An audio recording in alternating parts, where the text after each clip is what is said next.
Blog Talk Radio.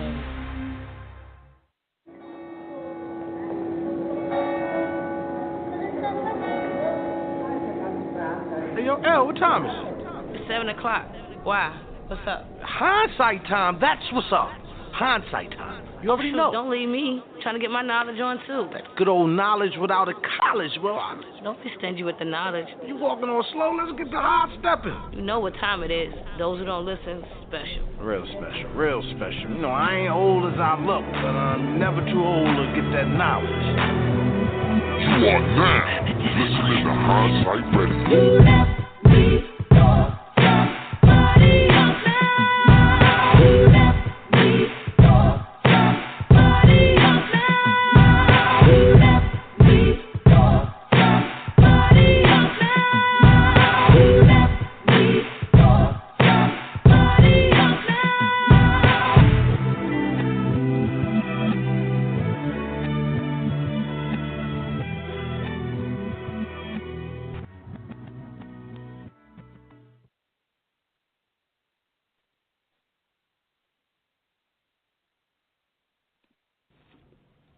Matthew, Mark, Luke, and John, who were they?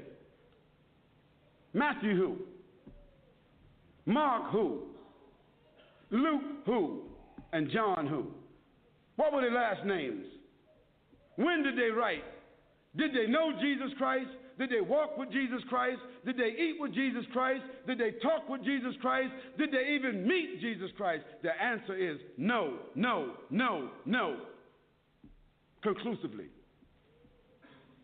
The earliest of them that wrote 40 years after Jesus Christ, so they never met him.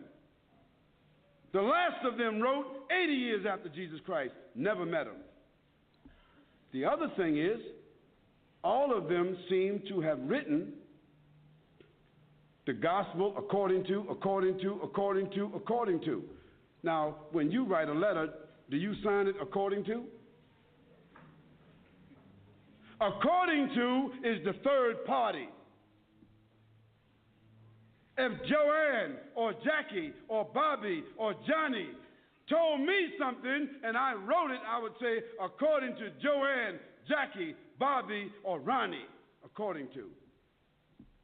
But those four people would not write a letter and in front of it say Jackie according to Jackie and not even write her last name.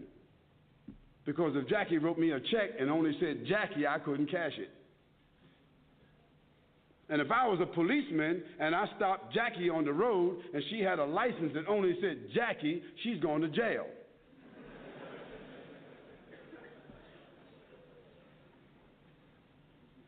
Where in the world is a document with only one name of four different writers that did not meet the one whom they're writing about? Where is that accepted in the whole world? Nowhere except in the Bible. And the church fathers and the church writers and the Christian historians, they all agree that perhaps those four writers themselves were only pen names. Because a writer would not write his first name according to. And there's a great amount of suspicion that the man called Paul, Saul of Tarsus,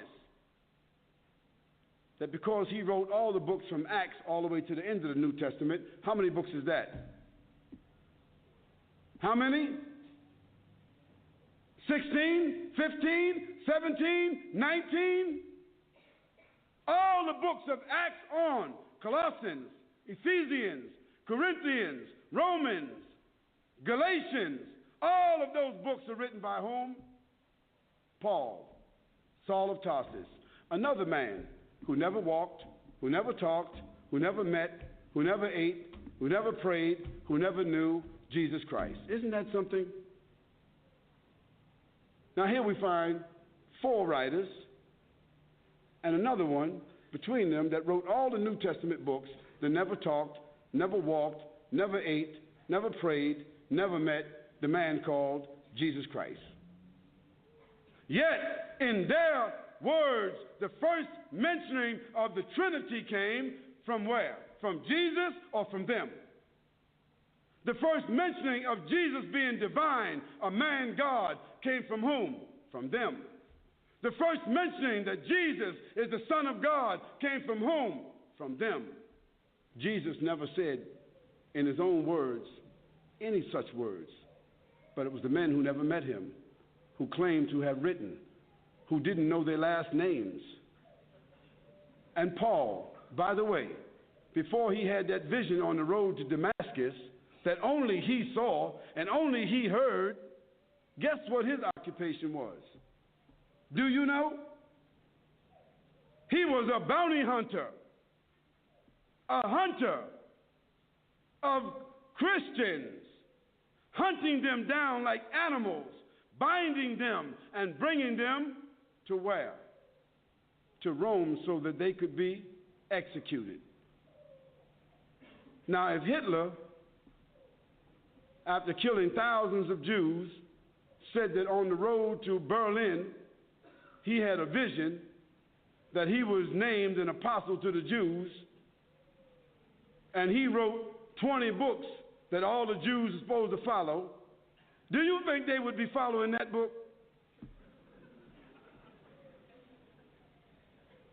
I don't understand how people just don't read history.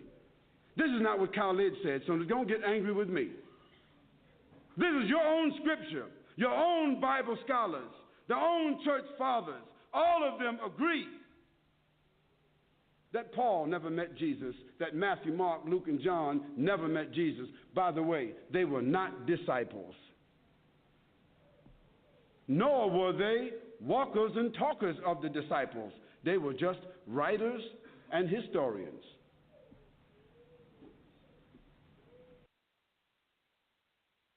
This is what we have to do. Now, the other thing we'll have to do is this. Always anchor our external direct action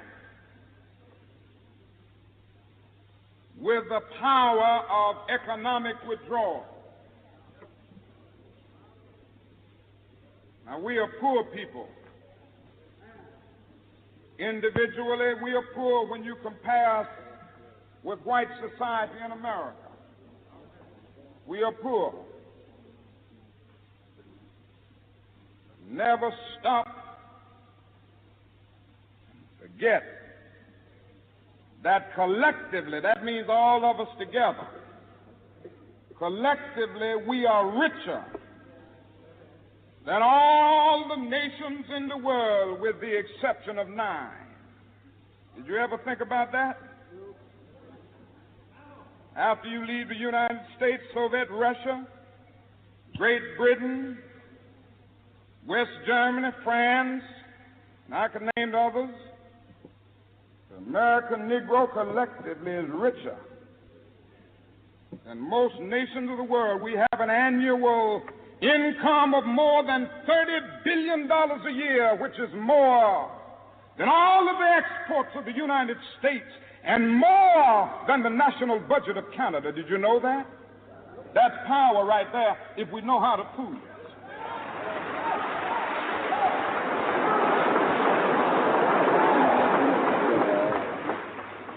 We don't have to argue with anybody. We don't have to curse and go around acting bad with our words. We don't need any bricks and bottles. We don't need any Molotov cocktails.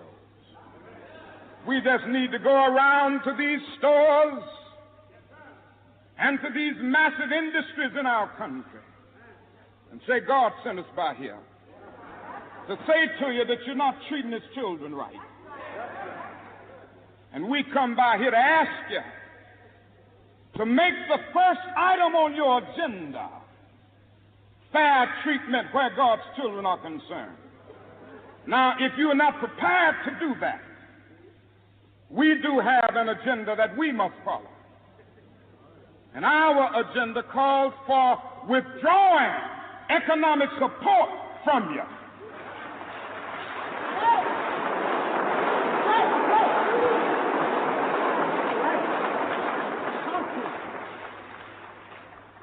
So as a result of this, we're asking you tonight to go out and tell your neighbors not to buy Coca-Cola in Memphis.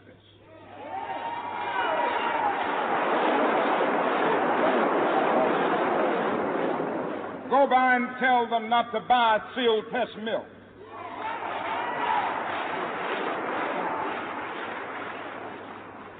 Tell them not to buy, what is the other bread? Wonder Bread. And what is the other bread come to Jesse? Tell them not to buy Hart's bread.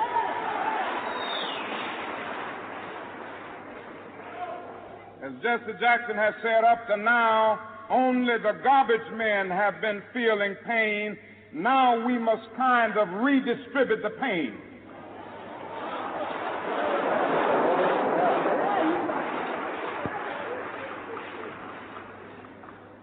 We are choosing these companies because they have been fair in their hiring policies,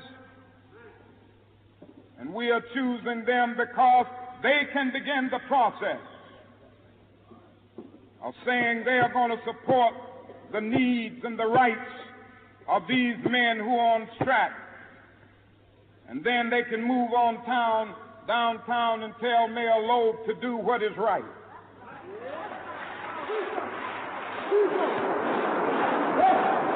Now, not only that, we've got to strengthen black institutions. I call upon you to take your money out of the banks downtown and deposit your money in Tri-State Bank.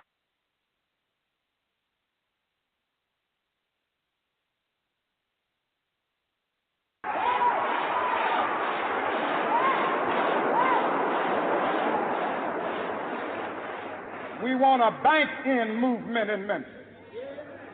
Go by the Savings and Loan Association. I'm not asking you something that we don't do ourselves in SCLC. Judge Hooks and others will tell you that we have an account here in the Savings and Loan Association from the Southern Christian Leadership Conference. We are telling you to follow what we are doing. Put your money there. You have 6 or 7 black insurance companies here in the city of Memphis. Take out your insurance there. We want to have an insurance in.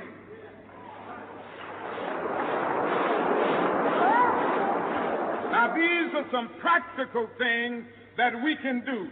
We begin the process of building a greater economic base, and at the same time, we are putting pressure where it really hurts.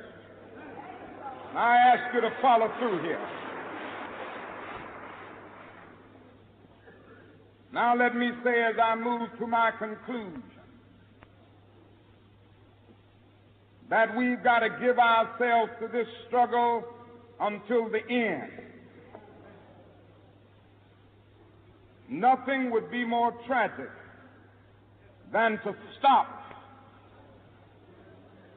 at this point in Memphis. We've got to see it through.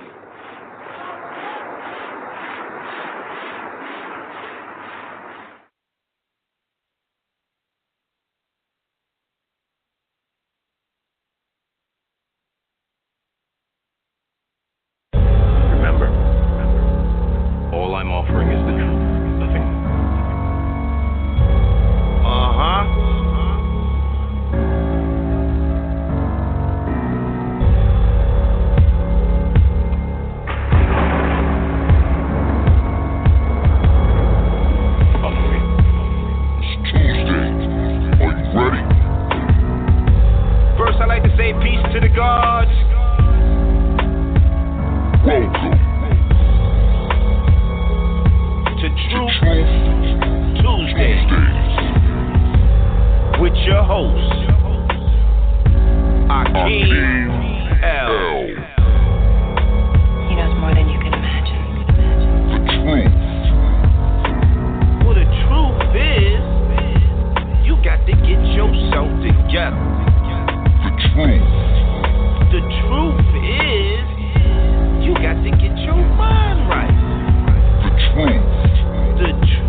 truth.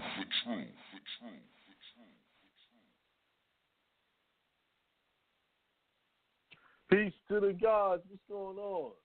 Thank you for tuning in to the Truth Tuesday show with your host Akiem L on Hindsight Radio, the information station changing the nation.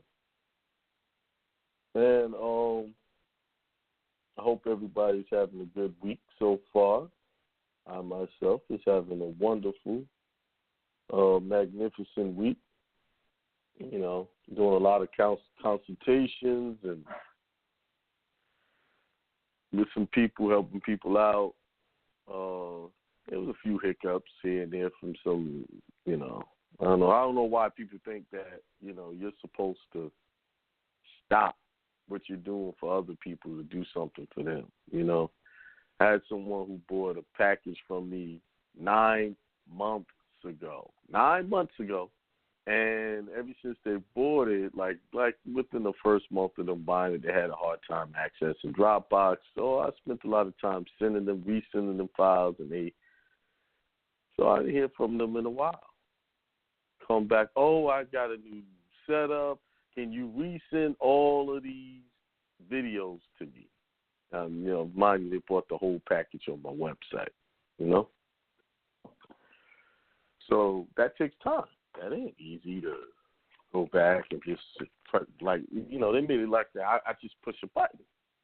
Plus, when you paid me, I delivered the services in a timely manner. So for me to go back, that's overtime. That's not, you know, you're not paying me overtime. So I'm going to get to it once I take care of all the customers that I had scheduled. And, you know, yesterday we had a little power outage for some hours. So that also slowed me down with some things. You know, but it just shows you how selfish people are. They think, well, I paid this 9 months ago. You got to do what I say now. Because I'm ready to, you know, work on my paperwork now. That don't work like that. And you wouldn't treat any other business like that. You know? Then the second one, someone ordered the injunction webinar from me last week. I delivered it. They said they was having trouble viewing it. A lot of times when you, with Dropbox, you try to view it from their website, it can give you some errors. But if you download it to your computer, which you should be doing so you can have it permanently, not relying on a link, you download it. You'll be able to see it. And sometimes if you try to watch it on your phone, it gives you errors, you know. But this gentleman proceeds to send a message to Joey saying that he's been contacting me several times and I blew him off. Joey naturally sends me the comment that he sent, and I went back and checked my email chain. He contacted me on the 18th of this month, and I asked him to send me the receipt for his order, and he never replied. Who lie all the time. So where's the contact several times happen? You know? And now I called him directly. Oh, he won't answer the phone. He wants some pussy shit now. That's what I'm talking about. We don't have, you know what? That manly man, that men out there, where are they? Because that wasn't some man shit. That was some bitch shit. You say one thing to someone else that you wouldn't say to me, but when I call you to straighten it out, you won't answer the phone. And I know you got the message because I emailed you and said, hey, I tried to call you. See, I know what it is. They know how I am. I'm straightforward. And he didn't want to hear that. He didn't want to face that. See, but a man would face that. You don't have a problem with another man being straightforward with him. You wouldn't run from that. So y'all can't talk about these goddamn women when y'all sitting up there hiding behind y'all fucking phones and y'all computers. Hope you're listening, too. Don't lie. But that's what I'm talking about. Y'all want honor. Y'all want people to treat y'all fairly. Y'all want to get out of this system. You know, some of y'all, y'all really want freedom, but you ain't free. You ain't even thinking free. You know what I'm saying? And that's the shit we deal with weekly, over and over and over again, like a broken record. Well, other than that, my week was good. That didn't ruin my week. It's just that was unnecessary. But, you try to play one against the other with your words. But, we follow it. We said, I've said, hey, this is what this person said. Check it out.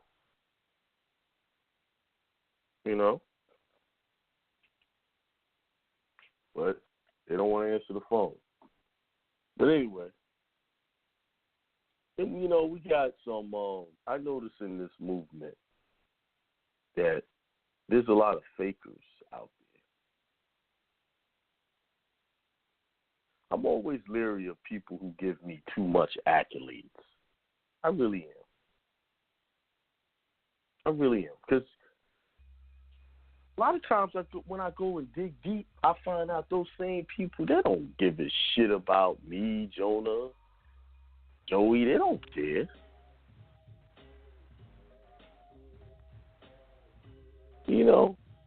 It's the ones that give you all the accolades, just like that Judas Kiss, that really don't like you. Smile in your face. Every time they want to take your place, them backstabbers. You know what I'm saying?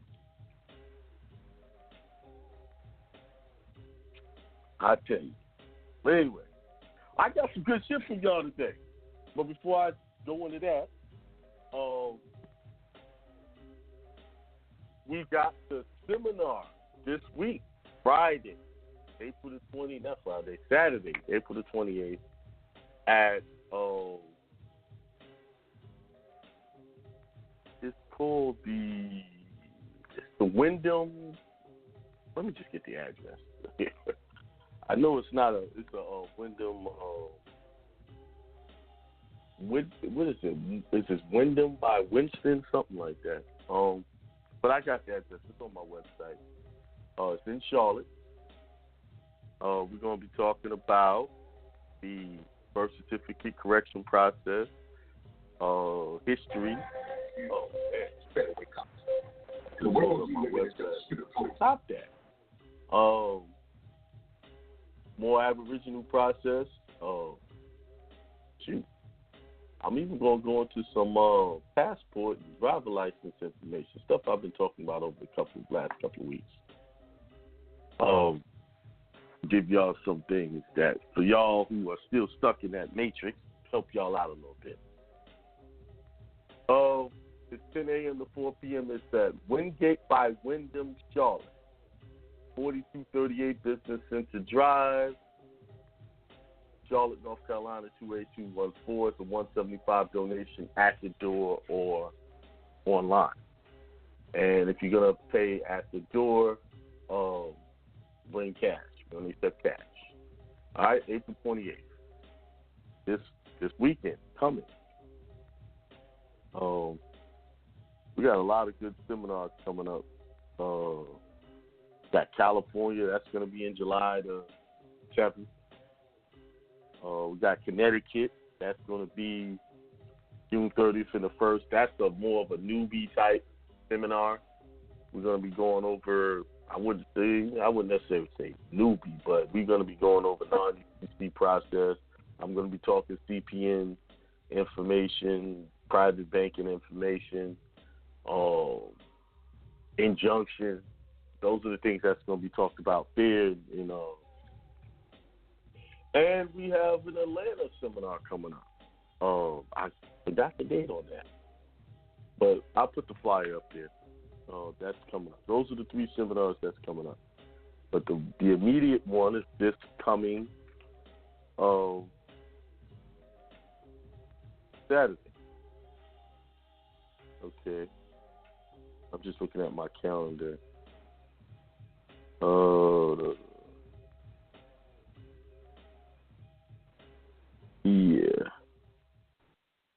Yeah, this Saturday, 10 a.m. to 4 p.m. Wingate by Wyndham, Charlotte, 4238 Business in the Drive, Charlotte, North Carolina, 28214. All right. I've been doing a lot of studying all day today, and I found a few interesting documents. I went on to Duke Law Library here in North Carolina. I'm giving you a link to what I'm going to read. Hopefully y'all can pull it. Let's see if it'll pull, because it was giving me trouble. It pulled up for me here, so you should be able to pull it. It's talking about the 15-page report, Segregation by Race in Public Schools, Retrospect and Prospect. And I want to just, and what I like about this is it gives you the laws that they enacted that created segregation, all of that, and how, and also gives you the definitions of the different races, white and colored, what that meant by state. So I'm going to read that. I'm not going to read all 15 pages. It's a lot to read. I just want y'all to notice the stuff that points to what we've been teaching. You know, I've also was reading the Constitution again, read the 10th and the 14th Amendment, how the 14th Amendment was what they need to shut down the 10th Amendment. You know, a lot of people didn't, you know, we never positioned it that way before, or we might have talked about it but alluded to it. But they had to create that 14th Amendment to get you away from your nationality. They had to, because you had protections that protected you in the Constitution. Here we go. If you got it, I put it in the chat. Oh,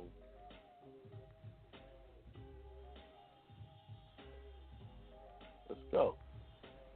All right, Segregation by Race in Public Schools, Retrospect and Prospect. Arthur E. Sutherland. Oh, let me show you how I found this. All I did was go to the law library, and I typed in Moor, M-O-O-R, and it pulled up everything with that word in it. And it pulled up this one document.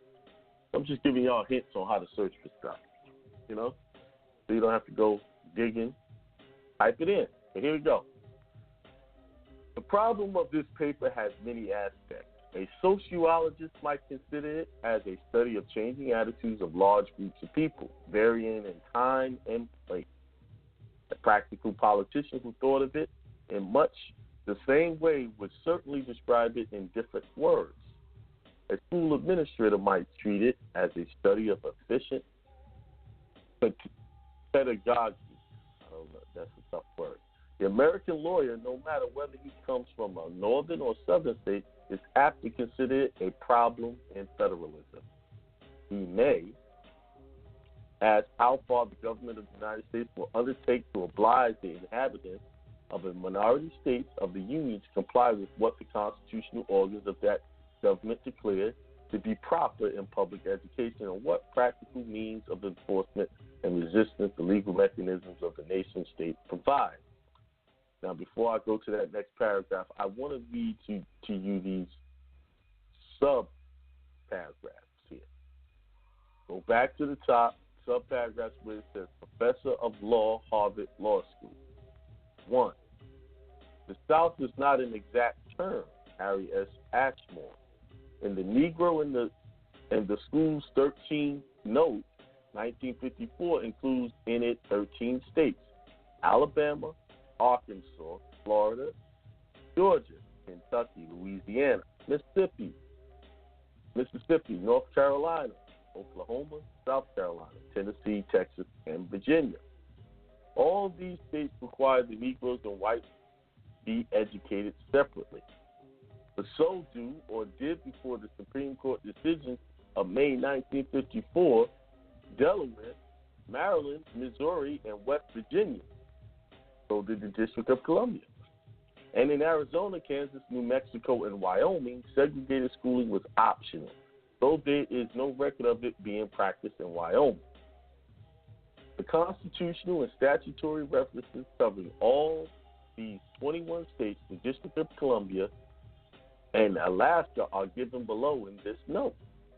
In Florida, Kentucky, Oklahoma, and Tennessee, schooling whites and Negroes together is expressly forbidden by statute, even in private schools. Florida statute, annotated, section 228.09, 1953. Kentucky revised statute, annotated, section 158.020, 1953. Oklahoma stat, title 70, section 5-5, Tennessee Code, and section 11395, Williams, 1934. I suggest you take those codes and look them up, because you know when you go to the codes, you will read the full letter of the statute. Let me continue. Some states make special provisions for peoples other than Negroes and whites. Delaware directs the establishment of schools for children of people called Moors or Indians. Let me repeat that. Some states make special provisions for peoples other than Negroes and whites. Delaware directs the establishment of schools for children of people called Moors or Indians. That's Delaware Code, annotated title 14, section 141, subsection C, 1953. Now, do you know how significant that is? To some states. So they, not only did Delaware do it, other states, but look what they put in quotations: children of people called Moors or Indians. So they're saying to you, the Moors and the Indians were the same people. He's been telling you guys. They changed y'all from being Moors, made you Indians. And from Indians, they made you niggers, Negro, black, or colored. You are so far removed from who you really are. They made special provision. So we got to go find that. Now, the codes are here. All you got to do is go look them up. I haven't had a chance to do them all. Because after a while, you read these screens, you get tired. So I had to take a break. But I didn't read them all, but I will. All right. In Mississippi, white means Caucasian. Colored means all other races. I'm continuing in the next paragraph. I'm sorry. I skipped down too far. Mississippi and North Carolina made separate provisions for Indians, a.k.a. Moors. Mississippi Code N, Section 6632, 1942. North Carolina Code, Section 115-2, 1943. In New York, Indian children on reservations changed from separate schools to general public school system in September 1954. So they took the Moors out of your separate schools and dropped your asses into public schools to wash you of your race. See New York Times, September 29, 1954, page 1, column 7. All right. I would look all of this up. This is why I like it. It references everywhere you need to go. Now, it's a little interesting here. In Mississippi, white means Caucasian. Colored means all other races, right? In Oklahoma, colored children means children of African descent. White children includes all others. Oklahoma Constitution, Article 13, Section 3. So they even give you in the Oklahoma Constitution where to see that definition. So if they're saying in Oklahoma, colored children means children of African descent, and we do know that people with that really light skin that they want to call white came from Africa, so they were considered colored, right? And white children include all others. So are they telling us that white children was considered the Moors? Because you know we didn't come from Africa. We were indigenous here, aboriginal. Oklahoma Constitution, Article 13, Section 3. Good Constitution to go look up. In Alaska, the legislature is empowered to establish and maintain schools for white and colored children and children of mixed blood who lead a civilized life in said territory. But this appears to be construed not to provide for segregated schools. Jones versus Ellis, 8 Alaska 146, 147, 1929. All right, and here's all the Constitution and statutory references. So they give you every Constitution, every statute that you can go and look up. That's why I like this. This was very important. This came right out of the law library at Duke University. Now let's continue on. On May 17, 1954, the Supreme Court of the United States deciding the substantive issues in 5 notable cases indicated that hereafter the federal government would require of all public schools compliance with a new standard of equal treatment of pupils, regardless of race, a standard under which separate education of Negroes and whites is prescribed. This paper will treat of that decision and some of its possible effects. See, here's where the fuckery is coming in. So, the federal government wanted everybody to be up under the same educational system. Remember shows we did in the past about the Prussian form of education. It was to create basically factory workers, people who comply with orders. For those quote-unquote so-called Caucasians, a.k.a. what we call now white folks.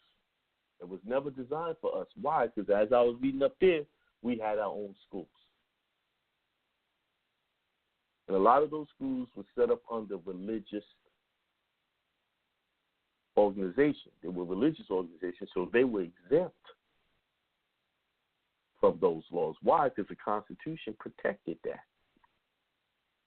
They had to get you to believe that you were black, African American, colored, Negro, in a more harsh term, a nigger, and get you to want to go to their schools. Why? So they can re-educate you and brainwash you into believing that you came from Africa. They had to get you to believe that.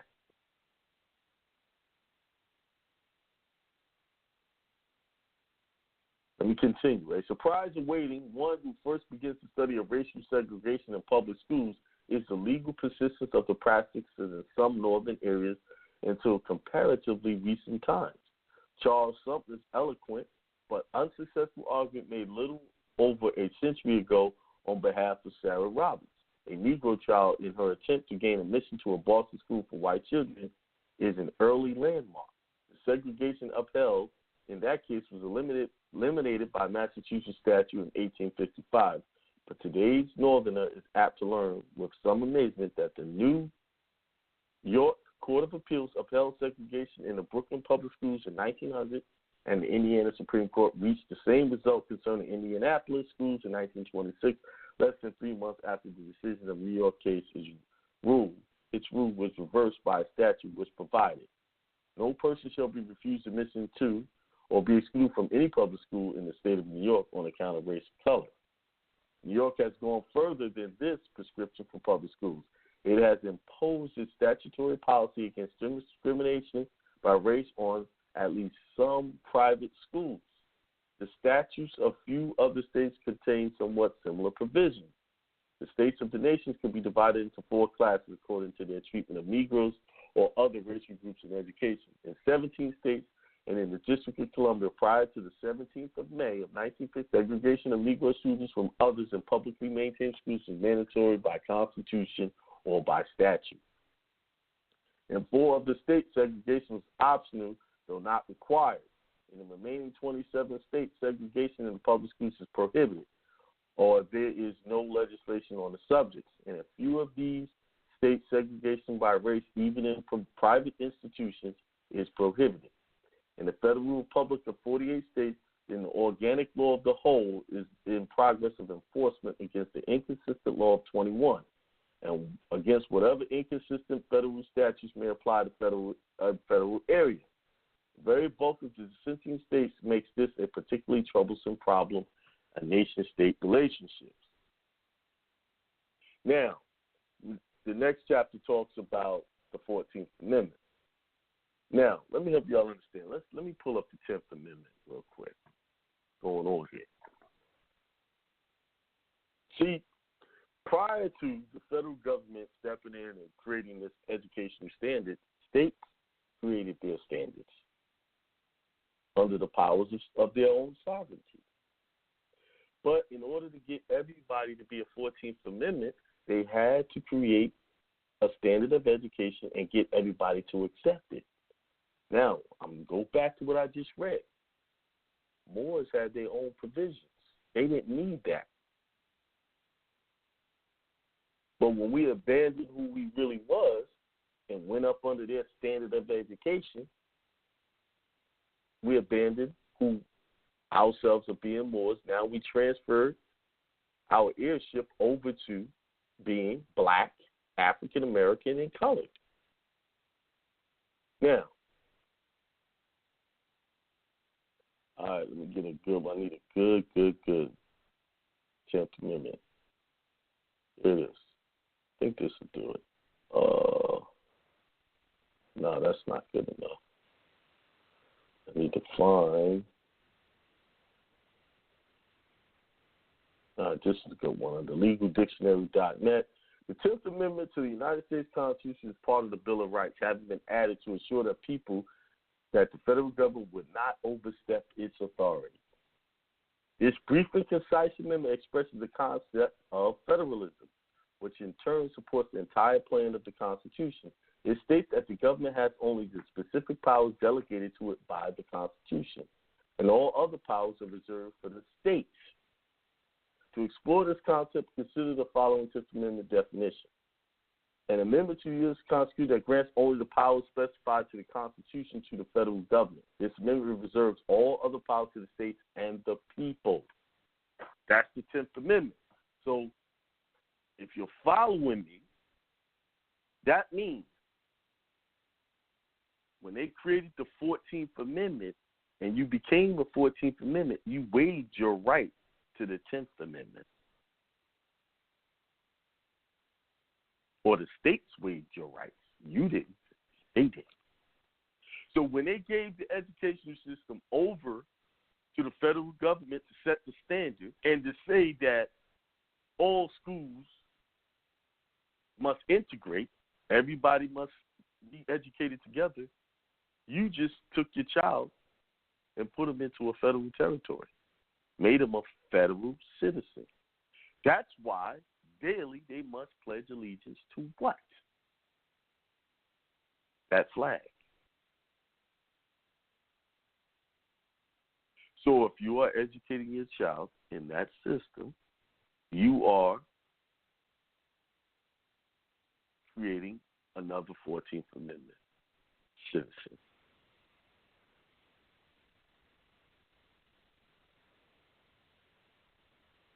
That's why, just like banks, just like the federal buildings, or most courthouses, but you can't carry a weapon. That's just against federal law, because it's their territory. So you're thinking, okay, they have a state board that runs the school system, but really, it's the federal government that runs every public school in the country. You have just entered a federal building, although the state controls it in a way as a political subdivision, and that's a whole nother topic that we must get into. And that has a lot to do with how these politicians have expatriated, or when us, they're U.S. citizens. That time I might go into it later, or I'll go into it on Thursday, or maybe Jonah will talk about it tomorrow. But I just want y'all to understand what happened. You had the 10th Amendment, then they created the 4th, because this says the 10th Amendment that the federal government only had the powers based on what the Constitution gave them. All the other powers was given over to the states and the people. Why does it say states and the people? Let me clear it up for you if you're not catching it. Because remember, I keep saying the Moors had special provisions. The amendment reserves all other powers to the states. and the Moors. Those were the people.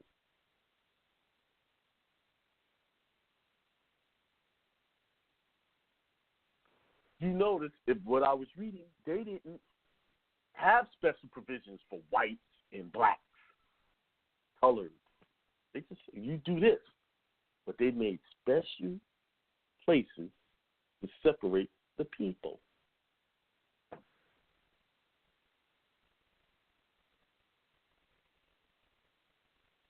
There you have it. Keep reading that. Read that whole thing. I'm not reading any more of it. It's a lot to read. I'll be here reading all night if I kept reading that.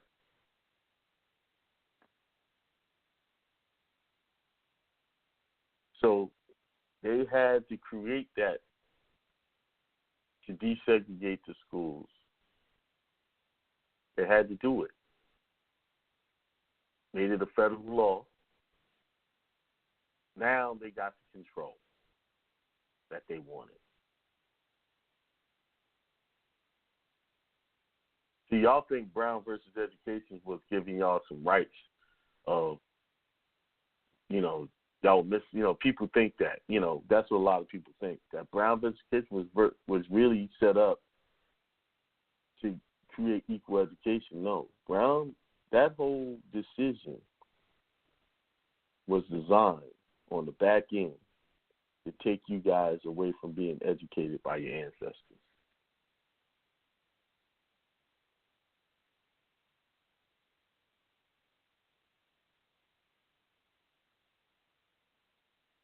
All right. Go to the phone lines, see what's up. I dropped some information. I'm gonna go into this some more when I do the seminar this coming Saturday. Save more of the heavy hitting stuff for Saturday. You're right. Aboriginals were untouchable. Why? Because it was their land. But them and their devilish ways started creating laws to rename people and entice people through propaganda to become part of their system. We keep telling y'all got to get out of that. Get out of her, my people, before you get destroyed with her and share with her in her sins.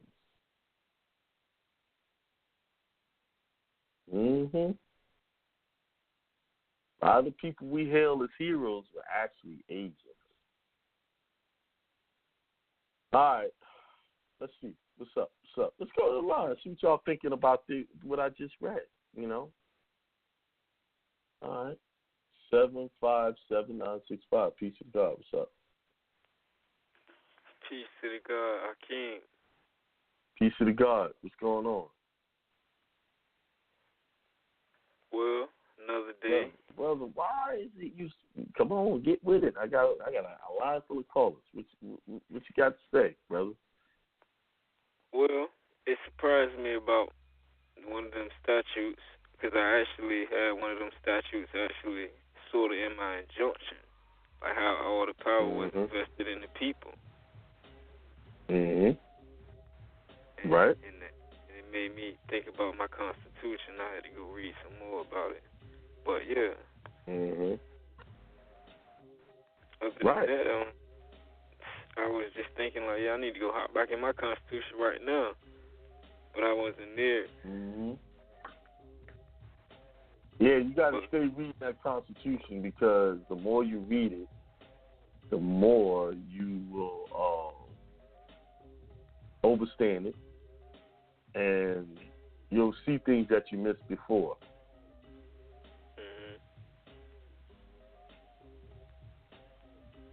All right, what else you got, brother?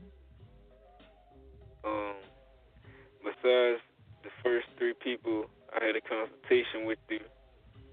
But besides the first three people that you told me to send it to, is there anybody else that I should send it to? I told you more than three. Okay. You missed out on it. I told you the sheriff, governor, Supreme Court justice, attorney general. That's 4 right there. Okay, yeah, I got them. Yeah, I got those. All right, All yeah, right. and I got the other ones you told me to. All right, yes, sir. All right. And that's it. Looking at my injunction, got it ready to go. My copyright. All right. I do gotta wait till the DVA come back, right? No, you don't. You can do it while you can send your injunction out. Remember, you got to mail it out 3 times, so you're gonna have to, that's gonna take time. So while you're doing all that other stuff, it'll be done by then. Okay. Yeah, 'cause I had called down to the court today, and they was like, it's not going to come back, but I have to call, and they'll let me know when it's registered. Okay. All right. That's good. Yeah, so I was like, okay, that's cool. That is good. But other than that, brother, I was in the archives trying to get my study on, figure out what I should be focused on, I wish I could make it to that seminar, man. I'm going to try to make it down there this Saturday in North Carolina. Virginia ain't right too far. I'm going to try to make it down there, brother. All right. Well, I look forward to seeing you if you're going to make it. All right, brother. Yes, sir. Peace to the God. All right. All right, peace. All right, let's see who's next. I'm trying to pull up this code, this Oklahoma Constitution that was mentioned in this article while I was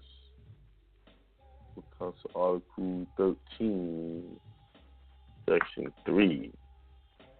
Article 13, Section 3.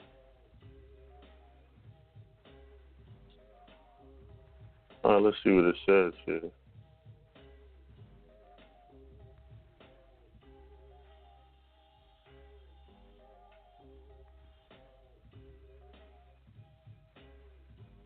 What I'm going to do, I'm going to take a break before I take my next call, because I want to read through this real quick. All right. I'll be right back.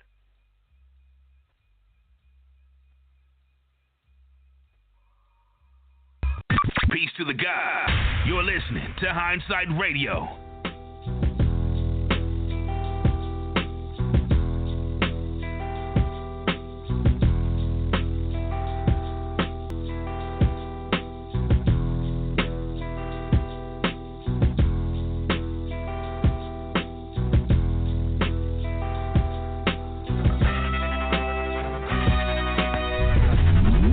You're listening to your host, Akiem on Hindsight Radio. You know what I'm saying?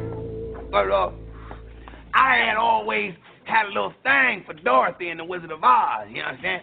And I wanted to get with that, but she was tripping, you know. But look here, they tell me I look like Denzel Washington.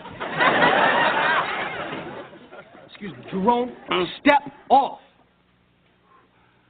Man, who this little young whippersnapper running all up into my combo? Man, please. Hey, I'm telling you, stay away from Pam. Look here, I got to handle something, okay? You be cool. Watch yourself, okay? What, Pam? Yeah. That's not your woman, man. Pam's not your girl. What's your name? Cole Brand. Oh, okay. Oh, yeah. Okay, you Cole. Yeah. You the virgin. Yeah. No. Yo, who told you that, man? That ain't true. Oh, man, yes, it is. Look at you. You're all wet behind your ears. Breath smelling like Similac. Man, you better go on home before you get your little thick ass tossed up. I don't want you hurting Pam. You got that? Everybody knows you a dog.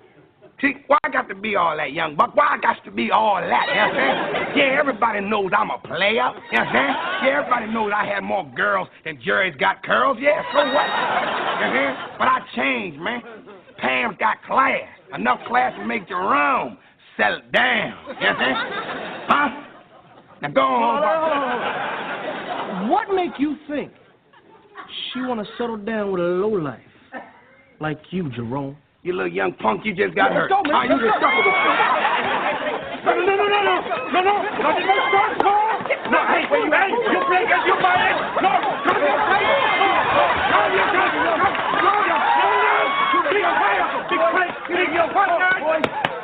Have we not learned anything from the recent uprising in L.A.? Huh? Can't we all just take this across the street to the Korean store? Hey, yo, telling you, Jerome. Yo, Yeah, you what? hurt, Pam? I'm gonna stick my foot so far down your throat, we're gonna be walking home together. You better carry your little baby butt on home. You better carry your little baby butt on home. You understand? You're the sucker back here. You understand? I don't play that. You understand? You know, I'm a grown man. You better respect your elder. Calm down. Nah, man. This young boy come rolling up on me. I'm from the old school. You understand? You understand? I'm getting ready to get the captain up in here. You understand? Catch air. No. You understand? That's where I'm at with mine. No. You know, my sorry, Rashid. I'm on probation. You understand? Look here, man. I'm sorry, Rashid, man. Come on, love. Give me love. Okay. Okay? All right.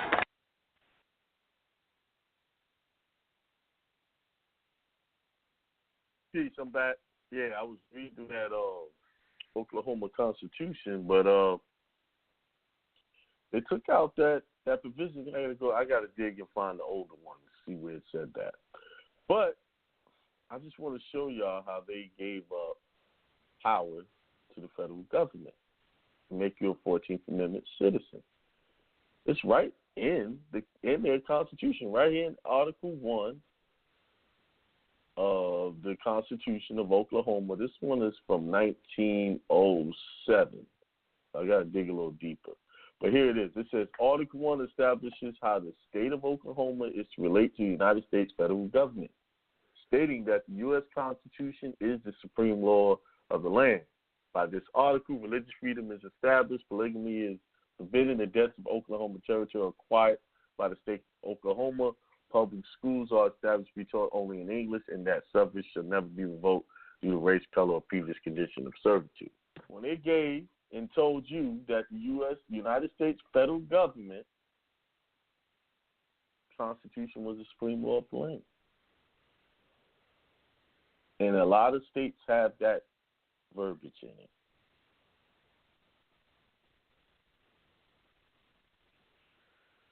All right, let's go back to the phone line, see what's up. All right, where was I? 803-514-8183. I'm sorry, 514. I said the whole damn number, my bad. 803-514. That's the second week in a row I called that number, they didn't answer. Or maybe they didn't put their hand up. 510-593. Peace. Can you hear me? Peace. What's going on? Man, I can hear you. Just tapping in, man. You know, attending class. But I just wanted to share some confirmation on the information y'all, the whole team is providing. So I'm out here in California, in the Bay Area. I'm from Oakland. You from where, you said? Oakland, California. Okay, got you. I wanted to point out something that y'all information is right in line with. So, like Oakland, San Francisco, and Richmond, particularly, all the inhabitants that would be classified as Black, African American, they can tie their roots. Like, for instance, I'm 28. Like, my generation, like the 20 years, like, we're one generation removed from the South. And my mom, she's from Mississippi, and she's from around Jackson. On her birth certificate, boom, it's colored, and that ties directly back into the Walter Plecker and stripping us of our inheritance. Also, one of my homeboys, he's from one of the tribes that's actually recognized, and every time like I go to any of his family events, people always ask my mom, like, what like, tribe are you? Because I'm heavily melanated. I'm dark by any standard, but she is more on the fair skin side, like light skin, like freckled. Like, she has a lot of characteristics that are like whatever. But in saying that, I was looking into researching where she originally comes from in Mississippi, and comes to find out, like the tunica, like is a variation of Tunis, like the Peace and Friendship Treaty. Like, she comes from an area where, like, the Trail of Tears, how they teach you that in school, like, she is a descendant of those people. You know, like, for instance, my grandmother, my mother's mother, is a melanated woman with natural red hair, like, naturally redheaded, like, not no dye, nothing. And, like, when you look up, if you were to look up, I could, if you give me your email, I could shoot you a lot of stuff. And it shows, like, how the Biloxi Indians, Tunica, Ofa, like OFO, like, those are the original names of melanated people from those areas. But the title that they went under for the BIA is the Tunica Biloxi tribe, and even in the paperwork, it showed that they went to Philadelphia to get recognized. And if you didn't know anything about the House Joint Resolution 75, you might not even think of that and associate that with them stripping us of how them at that time were trying to put us in, like, strip us of our names, our titles, and give the $5 Indian. That is directly in line with them taking our titles and our names and basically flipping the script. Right. Yeah, you can do that. My email address is hindsight1027@gmail.com. HINDSIGHT 1027@gmail.com. Yeah, that's all they did. What they did was, you had the federal government. Then the states became political subdivisions of the federal government so that they can control them, right? That's why the Constitution is stating that the United States Constitution is the supreme law of the land. Then the states created their own political subdivisions. But what a lot of us don't know is that a political subdivision, anybody that's part of that is not a 14th Amendment. So what that says is they get to control everything that the 14th Amendment does. You see? Yeah. So, but yeah, man, that's some good shit, man. Send me that out so I can look it over. Because as you were talking, I mean, you know, even in this Oklahoma Constitution, they had to make provisions for the Indians that were there, or the Moors, in their Constitution. It's called the Sequoia Convention.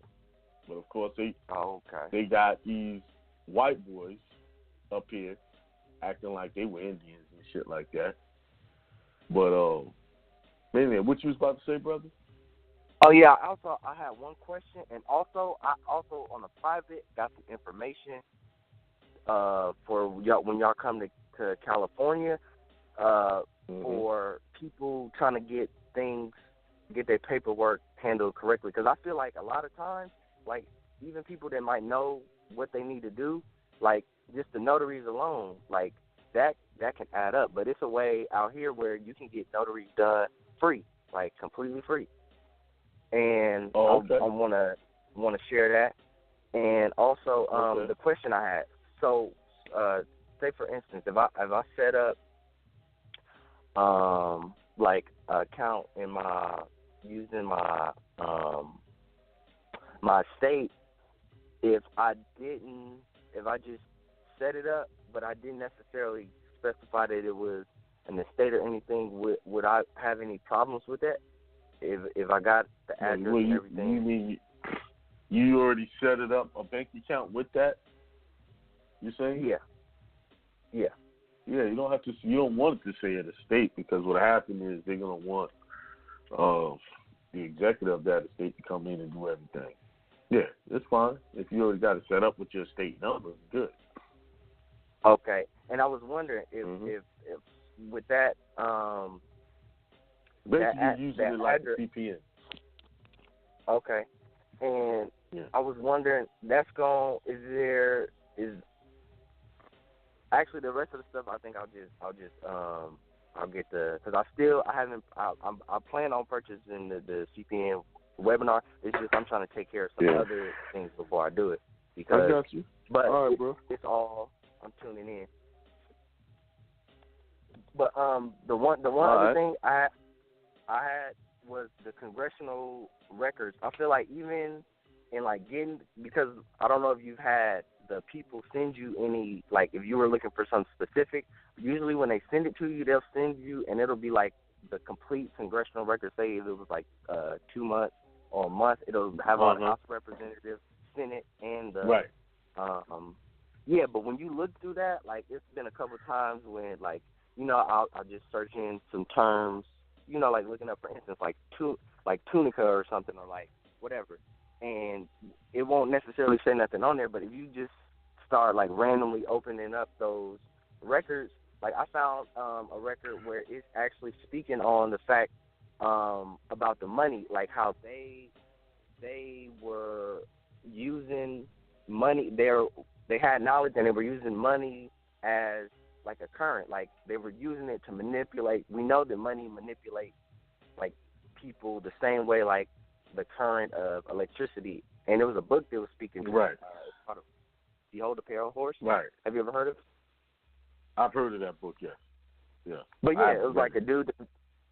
But it was basically a dude that worked for the CIA or whatever, and he was just breaking down how they were implementing these things back in the 70s and stuff and whatever. But that it falls in line with the congressional records, like how they were trying. It's just more evidence that like it's a concerted effort to like control us, strip us of our rights, and everything else. That hindsight is the only. That's why Hindsight University is the one-stop shop for that divine knowledge, wisdom, and understanding that you ain't gonna get nowhere else.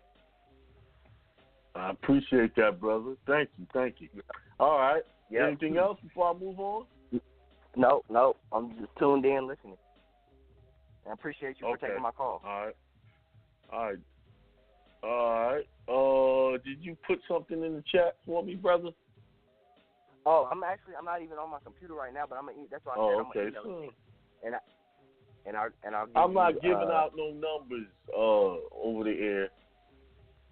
I don't do that anymore. The reason why, because I can't. I can't even say it. I don't do all that giving out numbers. All right. Oh yeah. I'll put my number in the subject. Yeah, you can give it. You can do it if you want to over there. You know, if you want to share your number with the people, but I'm not going to do it. Not anything against you, brother. It's just we got some backstabbers around here. Yeah. No, I was saying when I email you, I'm gonna put my number in the subject, so you know. Oh, you're gonna give me the number? Okay, all right, I got you. Yeah.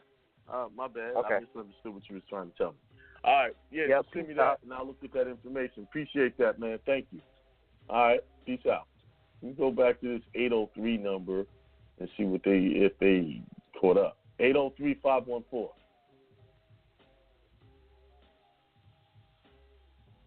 Nope. All right. Well, that's the last call. 414-331. Peace of God. Peace, Akiem. How you doing? Hey, what's going on? Not much. What's up? Yeah, I was the school system, man. Yeah, you're right about all that stuff. Is they indoctrinate us and they brainwash us and take away our history. You know. Absolutely. Also, as far as I know I give you props, and I hope you don't think I'm an agent or something like that. No, that ain't got nothing to do with it. I'll put it to you like this: you get props, but it's a reasonable props. You know, you got to. Yeah. Okay. You know what I learned in my life? It's the ones that go overboard. You know what I'm saying? They do too much. They do a little bit too much. You hate to be suspicious of people. You hate to be like that. with people. Mm-hmm. But then you get I think news. you could tell in your spirit. You could tell in your spirit if something's up, you know. My spirit, here's the thing.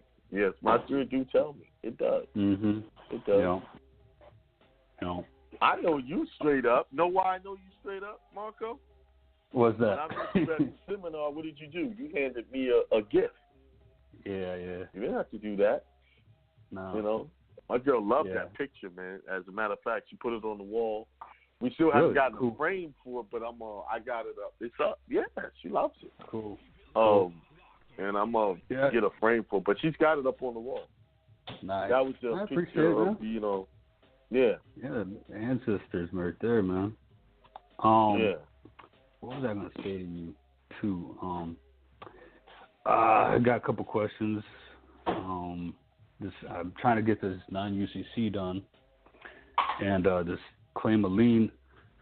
Do we send that? Do we send a copy to that to your county? You know? In the non-UCC webinar, if I can remember correctly, you filed that into your non-UCC. And then you file that under the UCC one. That's your lien. You put that in your non-UCC. Yeah.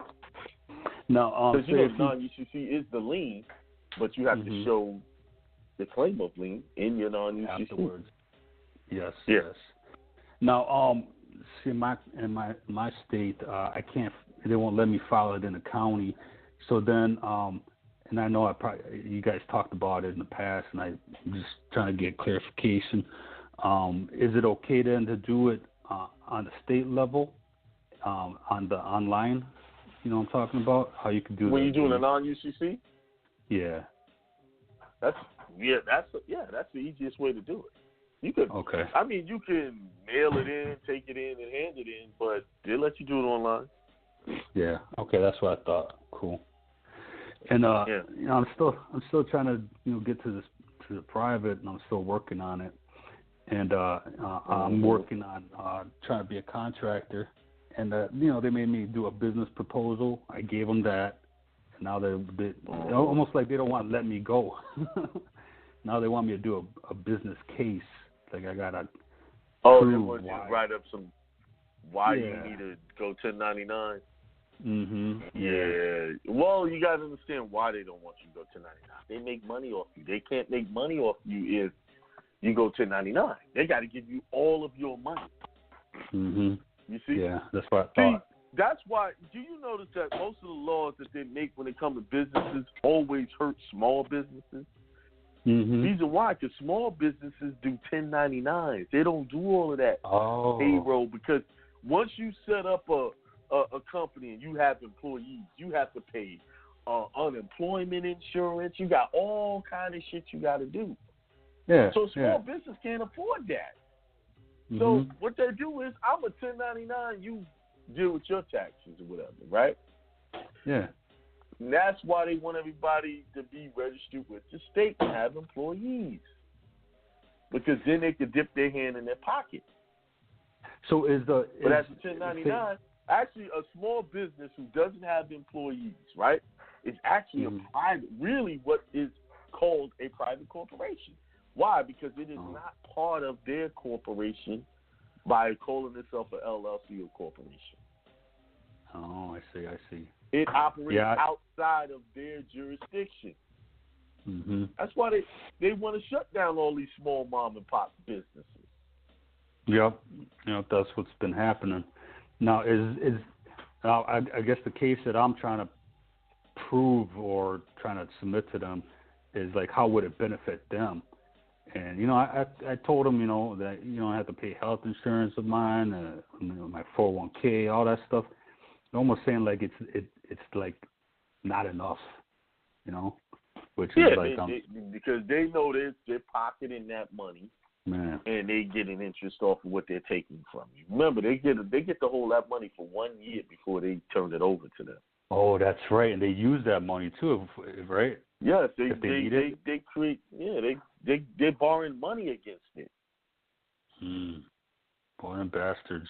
Getting interest. So it's like this: they take your money, put it into an account, it sits there. And what they're doing, reinvesting, borrowing, getting banks to loan them money on that, because they have 1 year. Oh. They borrow against their payroll. You ever heard that term, borrowing against their payroll? Yeah. So that's what they're doing. Y'all think they're borrowing to pay payroll. No, they're borrowing against their payroll. Because they know that the tax money that they're collecting sits there for 1 year before they could have to give it over to the government. Huh. Yeah, they're trying to keep me in the system. I'm trying to get out. But I'm going to still fight. I'm not going to. That money. They know why banks love giving big corporations money, because they know they're collecting money from you every time they pay you, and that money they can use that money to do other things until they have to give it up.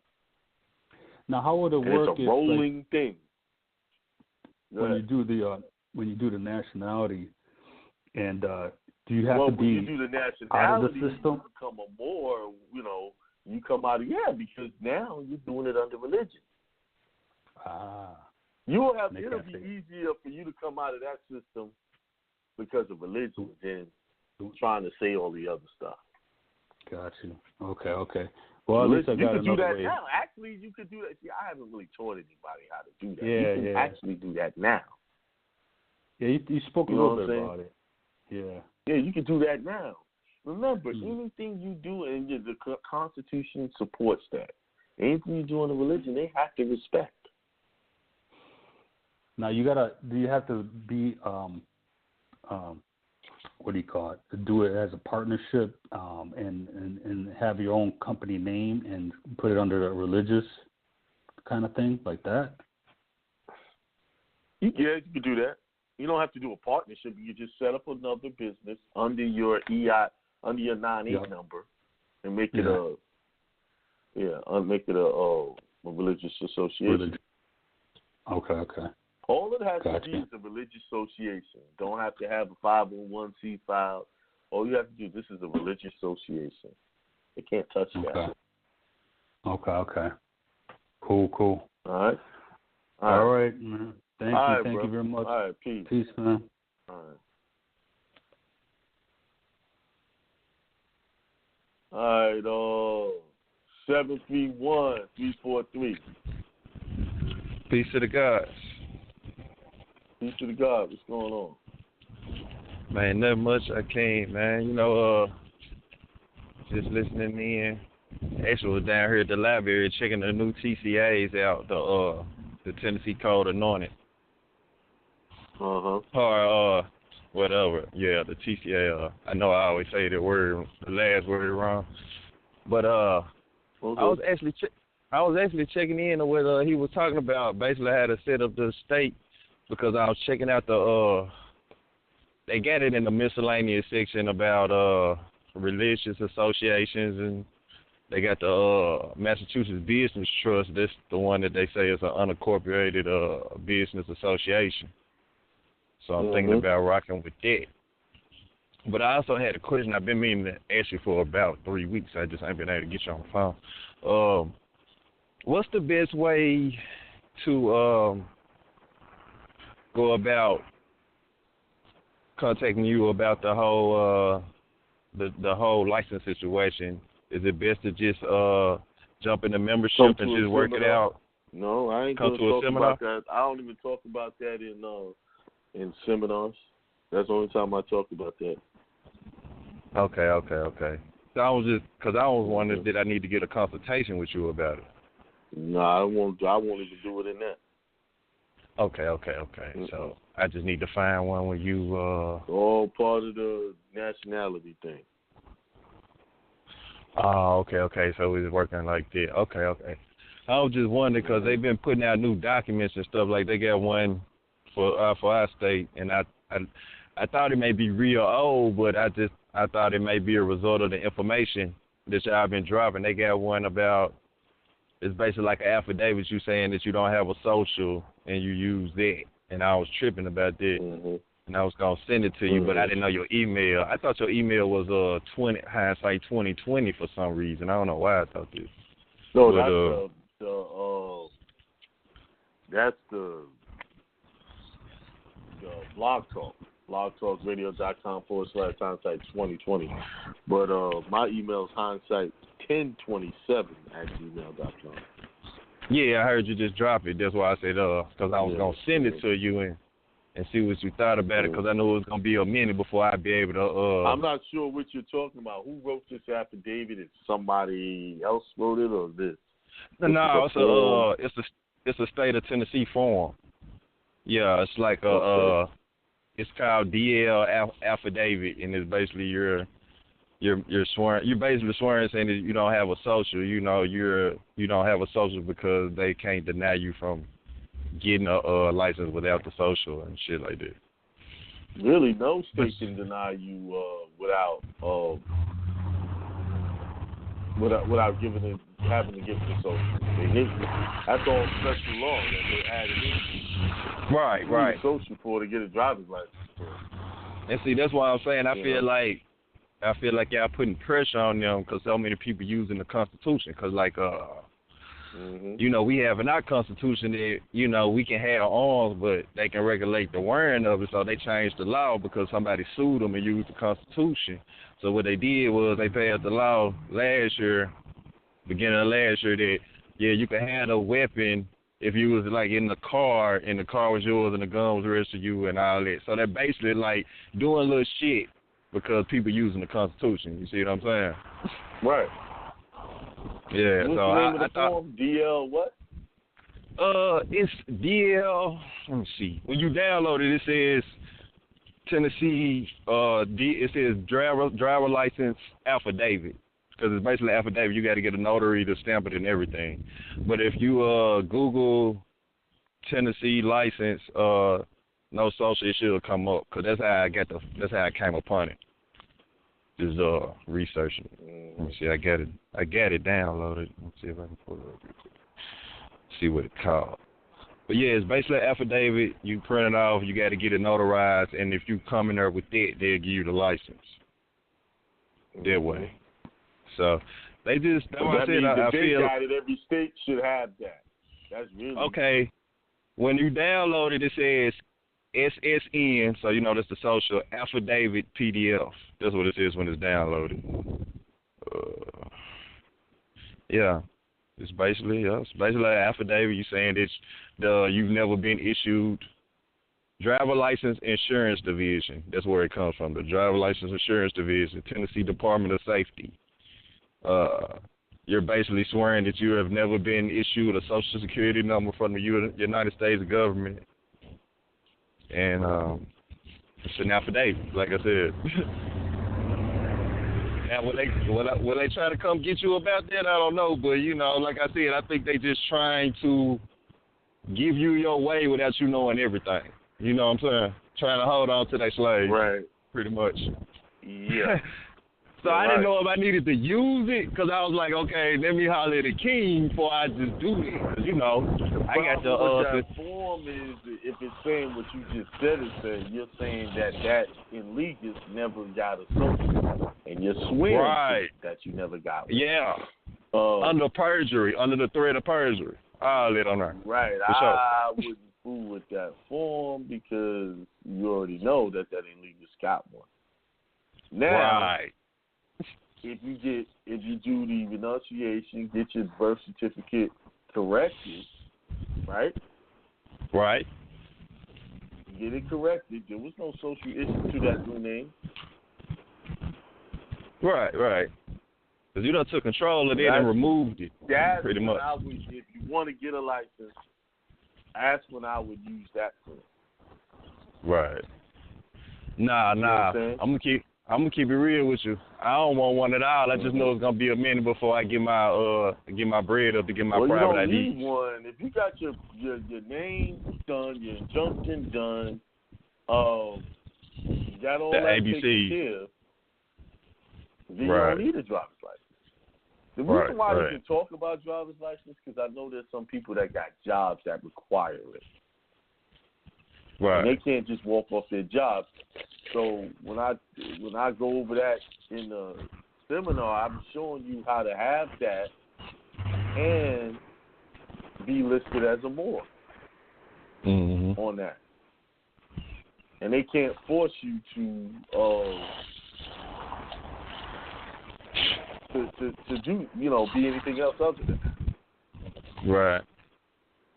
So. Yeah. Well, I got my first mailing now, but so if you got all when it's your out the stuff way, straight, you don't need no driver's license.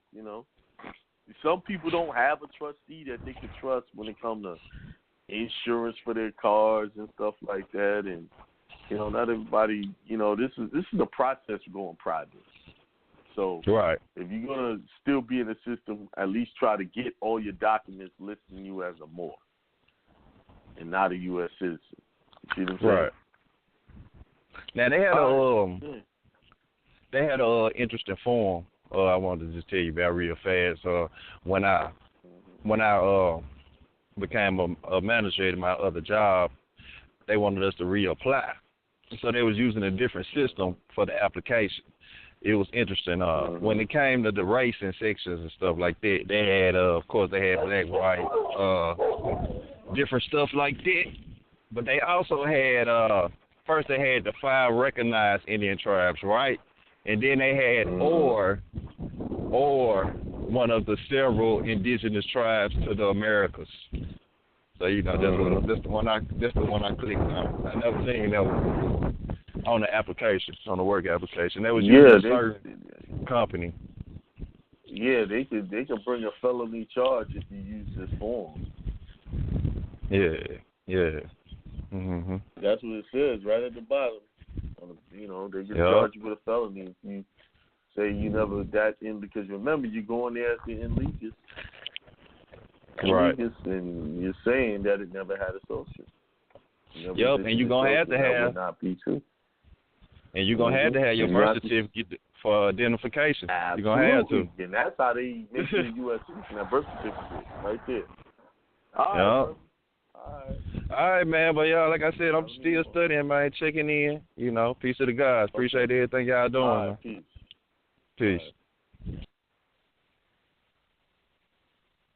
All right, let's go. Let's see.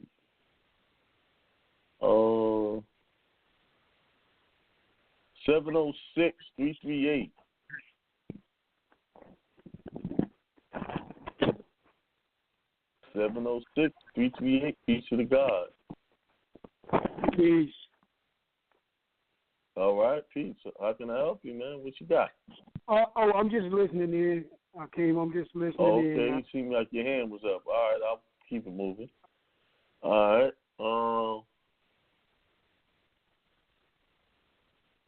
Let's go to 901-900.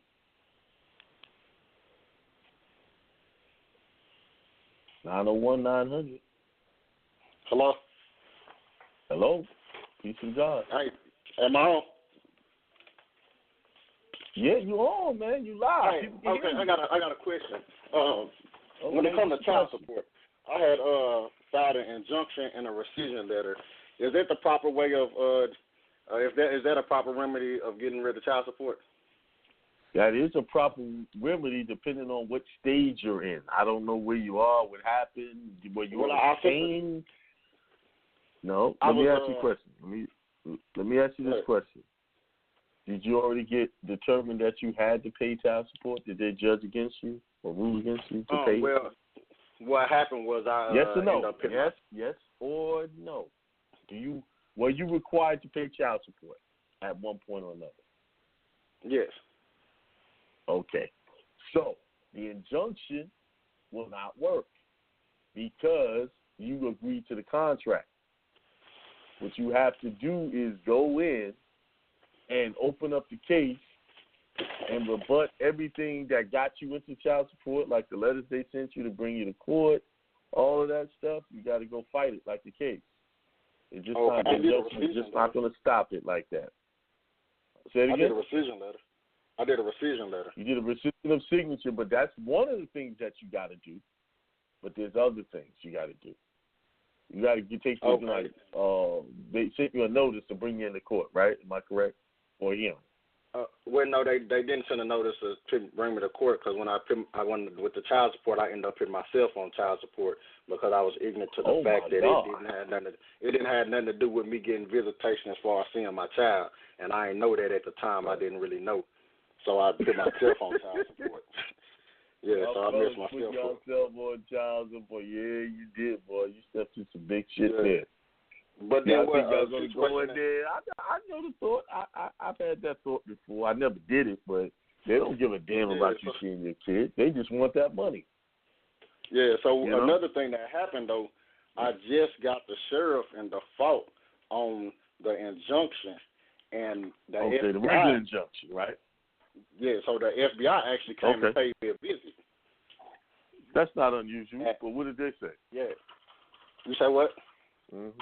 What did they say? I'm surprised it was the FBI. Usually it'd be like, the FBI agents came. They actually came and paid me a visit, and they was basically trying to find out how I learned what I was learning, and he tried to play me like as if he was interested in what I was doing, and then he tried to turn it another way of trying to see if I was trying to be sovereign. I just said I'm trying to be a private individual. I don't know nothing about being sovereign.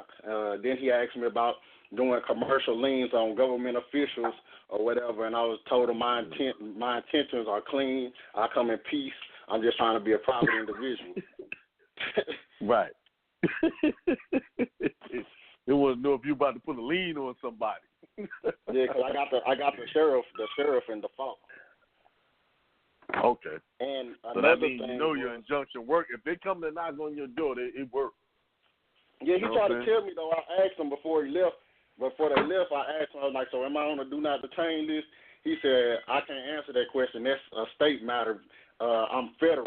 But isn't it federal? Yeah. What he doing there then? Yeah. Right. Yeah. So I'm trying to do. I didn't. So first of all, I ain't sent you the injunction. I sent it to the sheriff. What you doing here? Right. That's the other you thing. Out of your I'm jurisdiction. I'm trying to dig deeper because I sent my stuff registered mail, and they got a hold to it. I didn't get a response from nobody. So I know I can go deeper with this, but I don't know which way to go.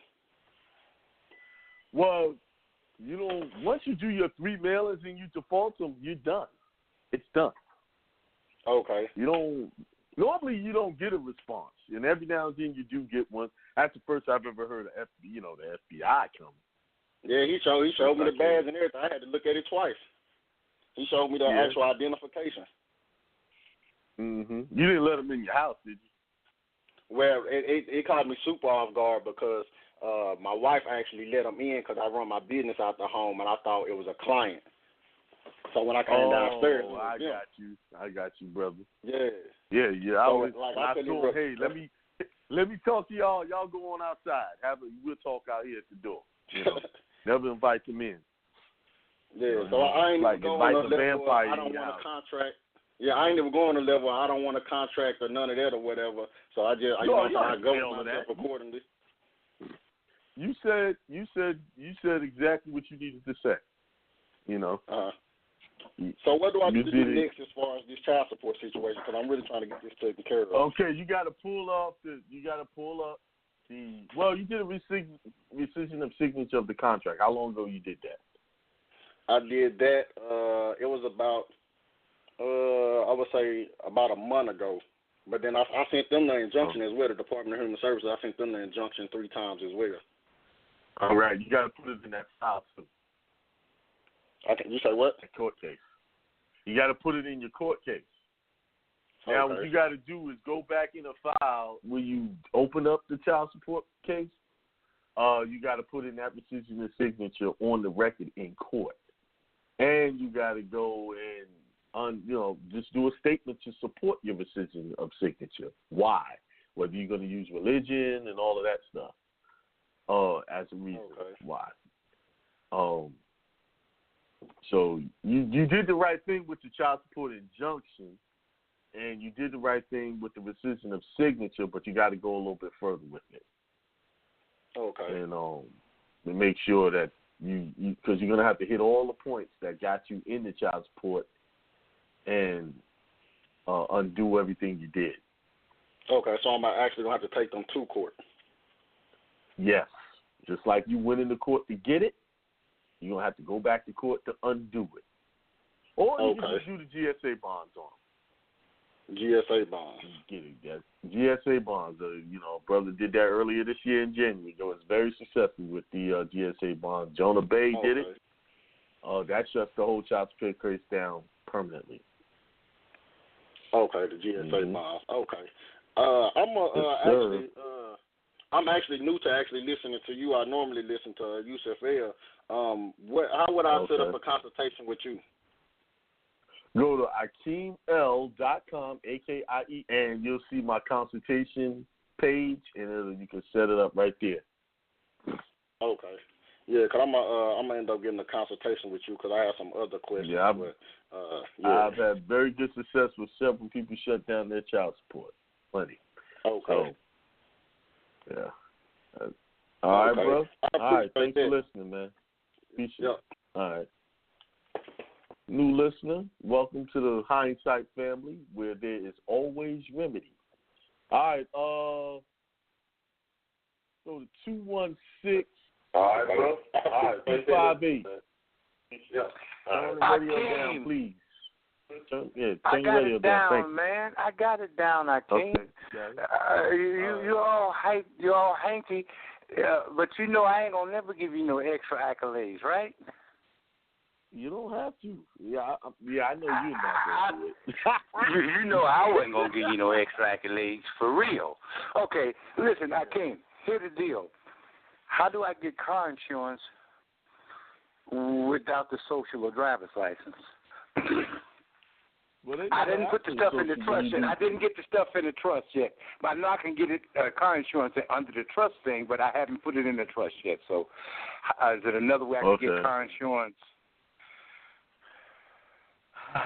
This is just a theory. Never tried it. I know that car insurance pull what you call a clue report, which is provided by LexisNexis, one of those things, right? Is that the credit report, people? Yes, that's a daddy of them all, LexisNexis. Oh, okay. Clue report where it pulls up all your car accidents, but those are all reported stuff. Now, I know that's a private organization, and they don't have but what you give them in the system. So you don't give them a driver's license number that would connect you to your old information. And you read I don't have a driver's license. I don't have a driver's license. Oh, so you don't have that. So no. What I would do is give them, if you got a passport. Nope. I was waiting to finish going through the. No. Have you ever had one? Well, no. Give them the 9 digits. Give them the 9 digits off your authenticated birth certificate. Okay, for the social and in place see of if that'll work. Don't even say it. Yeah, see if it'll work for the car insurance. Okay, cool. But they're gonna want you to have driver's license for car insurance. They can't go into the state's driving record and look at your driver's license. Like if I call Geico or if I call the General or somebody, they can only see. All they see is what's on that public report. What's been reported on that public report. LexisNexis. Remember, these are private entities, right? Yeah. They only see what's reported. So you give them a number, and it has not been reported to them with your information, they're going to pull up a blank record. Okay. Will they pull up her it's almost temporary? like the CPN process. Okay, but she got a But she got a temporary driver's license. She don't have the real driver's license yet, but she had to use her social to get the temp. So maybe they'll pull that up, and that'll nullify it. You're not listening, and you're not understanding what I'm saying. I'm trying to tell you they can only go off what you give them and what's been reported to them, and they make matches based on that. Right? Okay. If you give them something that they never seen before, it's going to pull up a whole new file. It's going to make a new file. Okay, good. So I shoot in the spiritual name and the 9 digits, and then That's it. The spiritual name is not connected to nothing, and the 9 digits, and bam. And pick a state it was issued from, and just go there. See, now this is just a theory. I've never tried it, but I've been studying them closely, and I believe it will work. Okay, I'm gonna try to get me some car insurance, because you want to be honorable. If somebody hits you, or you hit somebody, you want to be able to, you don't want to ride out here without any, right? You could be, you could be honorable and just pay him cash. But Give him those things cash. expensive. Yeah. Not everybody got that money. Okay. Yeah. All right. Bro. Okay. Now wait a minute, Akiem, you cutting me off? I'm ready to go move on. What's up? I got to give you extra accolades, man. Okay, you give me extra accolades. I appreciate you doing that. I'm just messing with you, man. I'm just messing with you. I'm out, man. All right, go ahead. All right, peace. All right. I think I missed a few numbers around here somewhere. And I don't know. And so I'm just going to keep moving down. I miss you. Hopefully Jonah will get you tomorrow. Let's go to 704-313.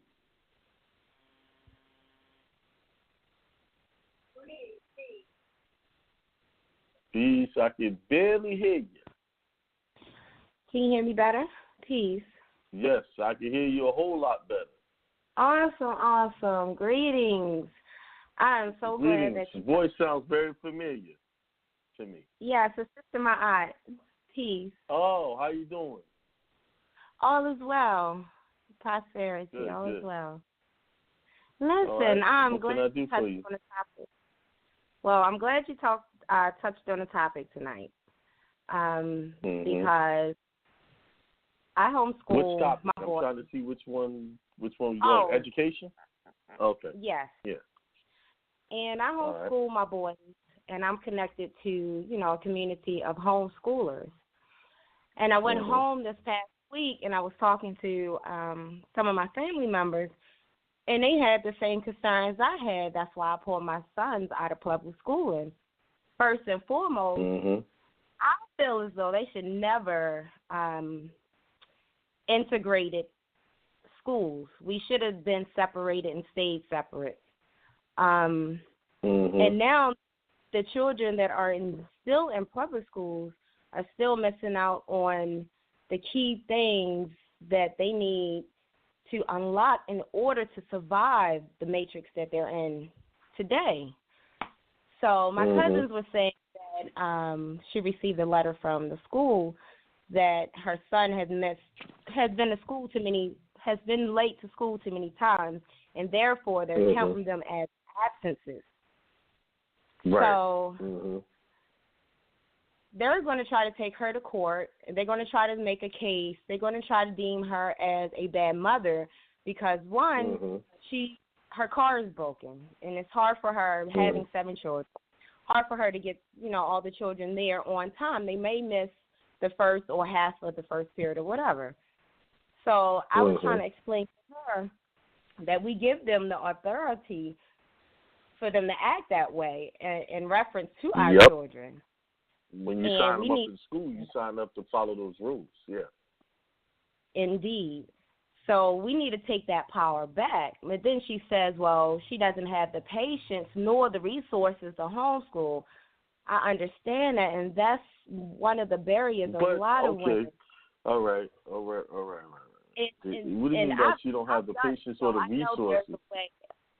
Yeah, I mean, if there's a will, there's a way. But I was trying to explain to her there's communities around her that get together and they homeschool their children. You may not have to be present 100% of the time, and you can make up your own schedule. It's what you feel is best for your child. So I'm at a point. Let me ask you a couple questions about your friend. Let me ask you a question. Does she stay home? Is she at home all the time with the kids? Does she work? What is her? What does she do? Works part-time, and majority of the time, yes, she is home with her children. Well, she can homeschool then, because I mean, you don't have to homeschool the traditional hours that they have you go, you know. The way they got the school hours now is set up in such a way that everybody's out of the home at the same time. Yeah. You see what I'm saying? And then kids get out of school before the parents get home, so there's no supervision between the time the parents who come, you know, at work and the children can come home. That's by design. Yes. So if she can't get them on bed on time, then her best option is to homeschool. Then she don't have to worry about getting them nowhere on time. You see what I'm saying? But the key thing that I think the battle you have with her is the one thing that you said. She don't have the patience. She's really saying that she don't have the patience to give her own children a proper education that they can use to be able to succeed in life. That's really what she's saying. Indeed, because she's under the mindset that their education is the way to be. And it's so much pressure because she doesn't know everything. She's not college educated. I mean, we have to go deep. Well, you don't have to be. See, a lot of people misunderstand homeschooling. Right. They think that you got to give them all of that trigonometry and all of that stuff some of that unnecessary stuff that they teaching in school that you never use. All they want the kid to be is proficient. Listen, when you go to get a GED, right? If you just went and got a GED, they don't have all that trigonometry on that test. Nope. All that don't. extra math. They just have basic math equations on there. Basic reading equations for you to get what you call as an equivalent to a high school diploma. So, how I know? Because I got a GED. I didn't finish school. You know, I quit in the 10th grade. Now, not to say I was not able to do it. It's just that, I mean, I was in college classes when I was in school, but I got a whiff of the female gender, and I lost my mind and didn't want to go to school no more.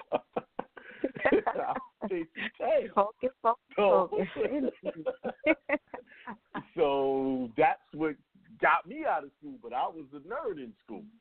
But yeah, I think with her, you know, some people just gonna have to let them do what they're gonna do. Unfortunately, she got a bump ahead.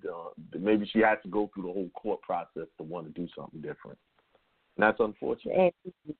And that's the unfortunate part. I know since adolescent that schools were just there to program you to make somebody else rich, and you know, to take you from your core ambition, like just to program you. It was the same thing, grade after grade, grade after grade.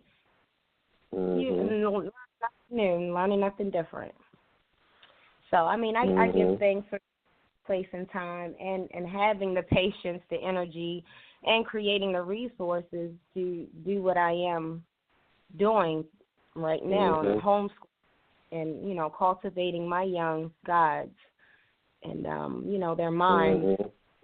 That's the most important thing. That's going to unlock the world, you know. The only way she's going to get out of that court case that they're about to launch against her is to homeschool. Officially take them out of the school system and say she's going to do the homeschooling. That's the only way she's going to get out of it. Because if she continues to try to keep them there, they're gonna want to come out home, look at her living conditions, and they're going to find something to charge her with. Yeah. You know. And then you saying that, I just had a thought.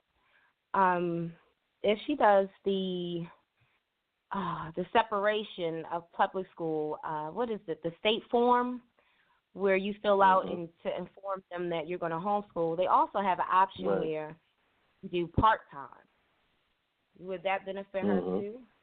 You don't have to fully do it. That she'll do it part-time, that might benefit her, but you got to remember, if they're in the school, going to their building every day, she has to live by their rules. That's the contract. Gotcha. Her best option, looking at what you told me, if you know everything's accurate, she should be homeschooling. They have homeschools where she could do what you call another form of schooling is the K through 12 program, where they give you a laptop and all of that, and the kids do the work at their own pace.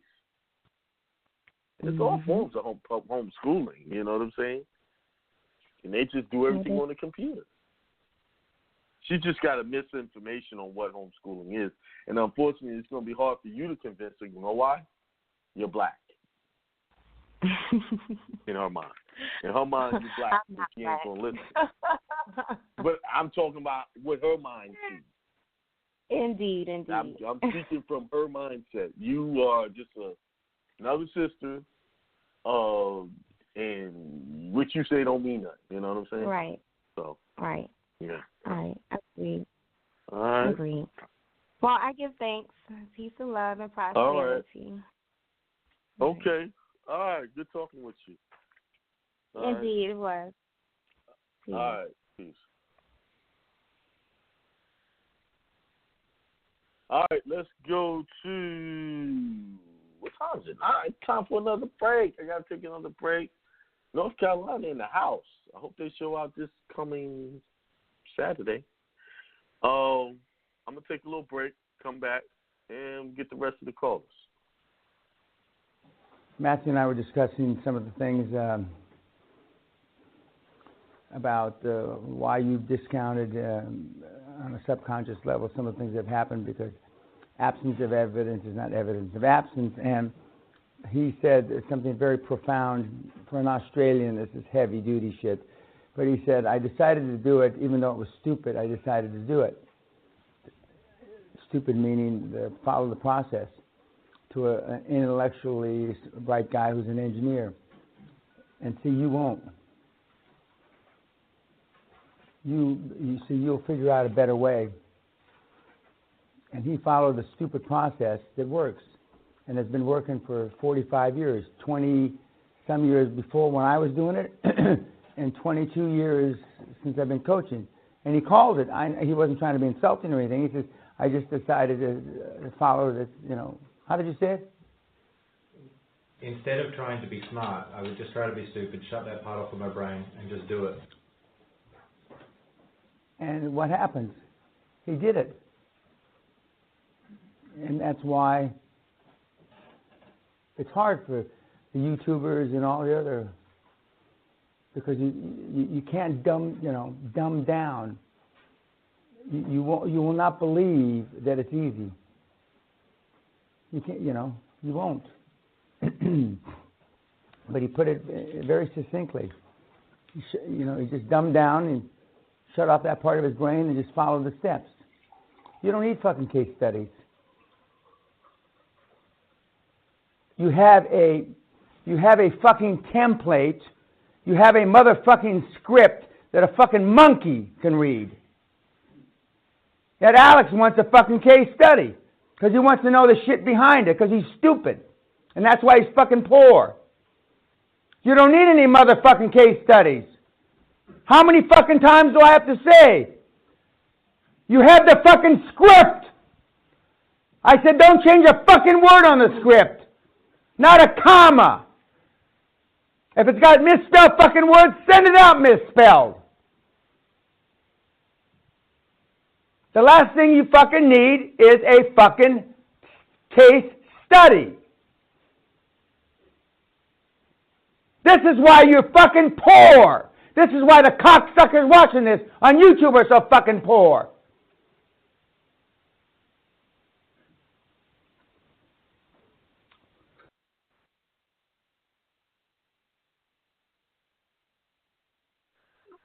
All right, I'm back. Man, I wish some people would just follow that. Everybody try to change up what we put on the paper. And then when they get different results, they want to know how come. I didn't do it that way. That's how come. 254. Peace to the God. Peace to the God. What's going on? Peace, King. How you, man? Great show, bro. Great show. I'm doing good. Thank you. Looking forward. Great. How about yourself? I'm great, brother. Looking forward to seeing you this weekend. Okay. Yeah, I'm gonna be bringing it this weekend, y'all. If y'all ready. I got so much. I know you ready. Yeah, just bring it, bro. 10-4, we gonna rock out now. We're gonna go in. We're gonna go in. Hey, bro, why everybody worrying about this insurance, man? As far as I know about this insurance thing, is that y'all don't really get it, man. I mean, this shit is so simple. Akiem said it, yo. They're gonna go by what information you give them. You know what I'm saying? Now, people don't realize if you do not have a license, see, y'all don't know this. What some of the biggest fraud that's going on is the insurance shit. Because it is here in North Carolina, I don't know about the rest of the states. I know about a few other states, but not all of them. But I know about North Carolina here. You can register. You don't you don't even have to have anything but a state ID or some other type of ID, and you can get insurance on the vehicle. It does not matter. Does not matter. So everybody talking about that license shit and all that license stuff and all that. You don't need that shit. See, and the people. All right, this was going to happen. Hold on, I'm gonna say this, Akiem. This was going to happen. See. For everybody that doesn't have a driver's license, or L's as we call it, then they have a special criteria for they charge you a certain rate. They charge you a certain rate. It might be a little bit more. And it might be a little bit more. That's right. Yeah. It is. So all the people that have trustees and everything, just make sure your trustee has a good driving record. If you're going to use them. That's all. That's it. But if you're going to put it in the corporation name or trust name, they still need somebody to speak up or come forth for the trust or the corporation or whatever y'all doing. Period. Yeah, like my van had its own. My company van had its own insurance. It was registered in the company name, all of that. Right. And see, that's coming after corporations for registration and all that stuff like they do individuals. I told you, that's now Akiem. Now, yeah. What was that? You broke up there, bro. Hello? Hello? Man, we lost him. Then press pound. Hello? Akiem. Yeah, I'm here. Yeah. My fault. But so please enter your passcode, then press pound. That's my phone tripping, yo. Yeah. Hold up. Sorry, please try again. Oh, he's gonna call back. I'll get him when he called back. Oh, I'll get him on that one.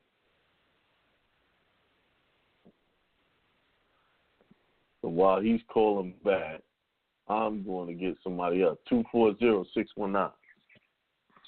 Peace, guy. How's it going? Peace to the God. What's going on?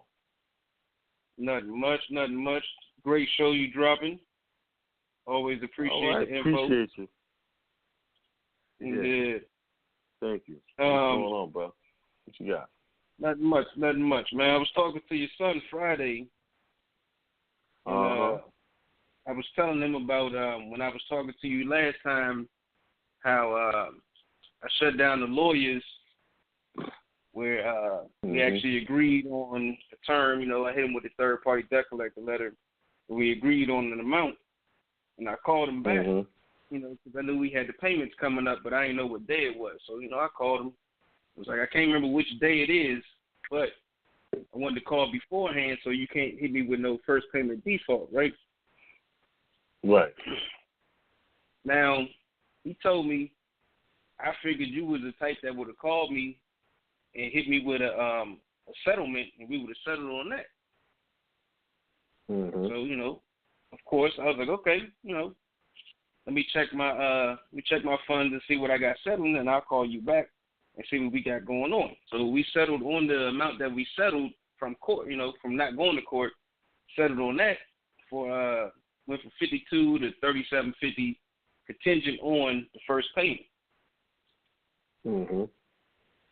So I did a money order, right? And on the money order, I did the full satisfaction of a court on it. But I also put the UCC code 3-311 where it states tender payment. If they decline the payment, they have to actually discharge the debt in that amount that they chose not to honor. Right. So I sent that out yesterday overnight. I know they got it today at 12 o'clock. I didn't get a call back from the cat. I figured I would have got a call back or something. He might have been busy. So He might have been out of the office. Who knows? I don't know. What's your question? Right. My question is, one, do you think I went too ham on him? And two, I'm going to wait until Thursday, and I'm going to go to the post office to see if they cashed it. And then what would you say my next step should be? First off, I don't know exactly. You had a third-party debt collector trying to seek a debt. You made a settlement offer to him, right? Right. Y'all agreed upon a certain amount that you would pay. Now, the payment that you sent was less than the amount that you agreed upon? No, it was actually over.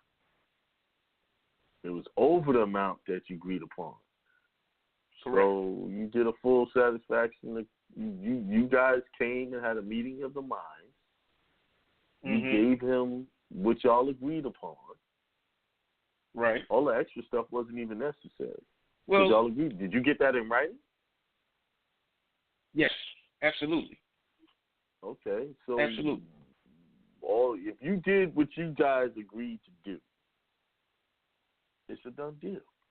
I don't understand what your question is. I missed something. Something I'm confused about here.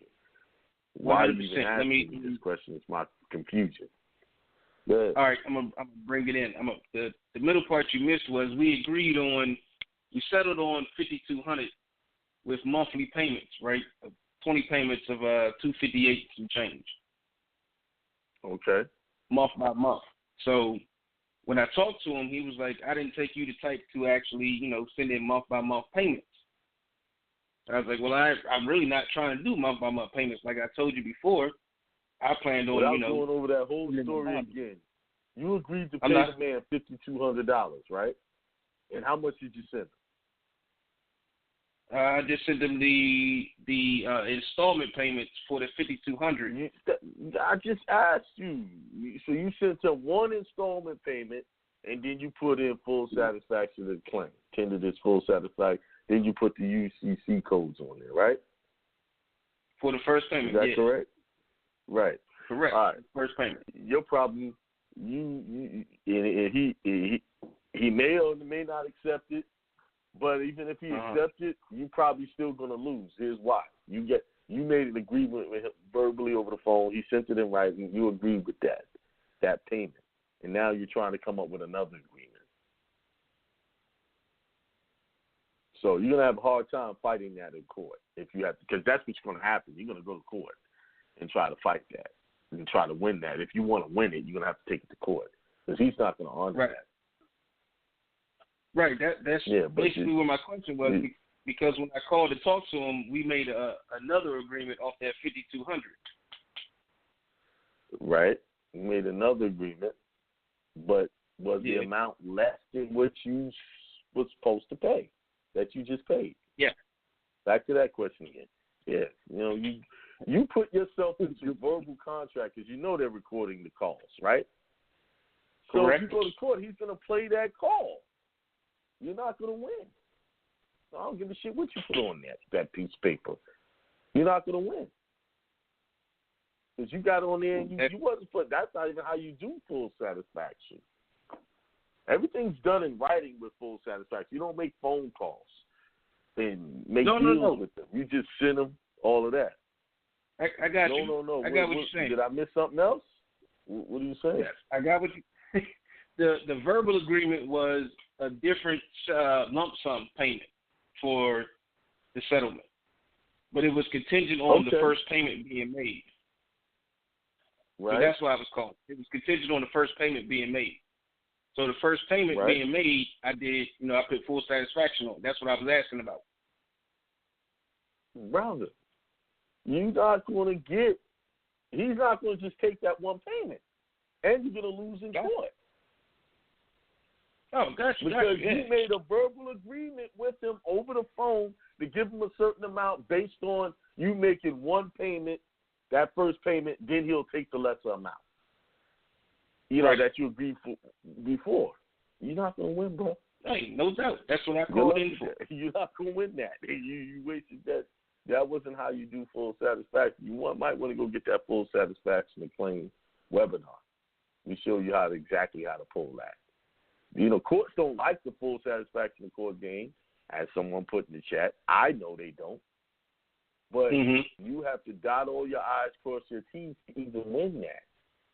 And you just did you actually did stuff to hurt yourself. Because I did the verbal agreement. Phone calls. Yes. See, courts shut down.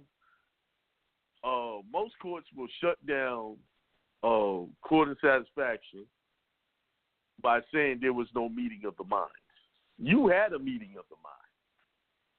And they're going to find in their favor for that. Okay. Because you went and you did a meeting of the minds with that. Gotcha, and then you just did something different after that. All right? That's all right, bro. 110%. Yeah. Appreciate right. it. Peace. Peace to the God.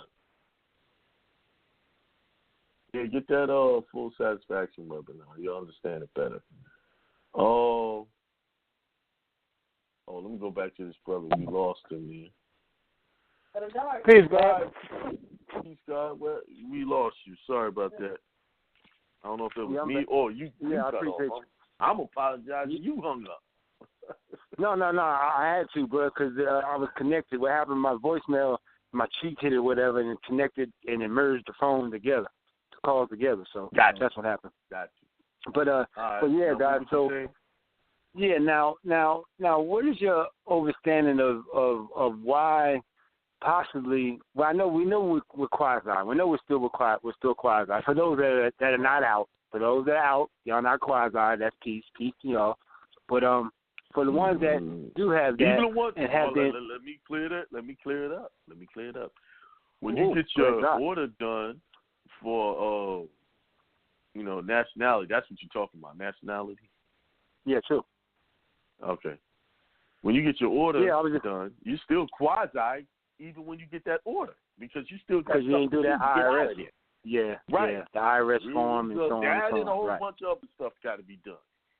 Now, for people that's still working on getting that process done, I'm going to be showing them at the seminar how to take some of those quasi-contracts and make them better contracts.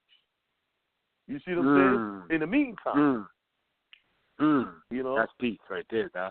Need that right there. That's still right be there.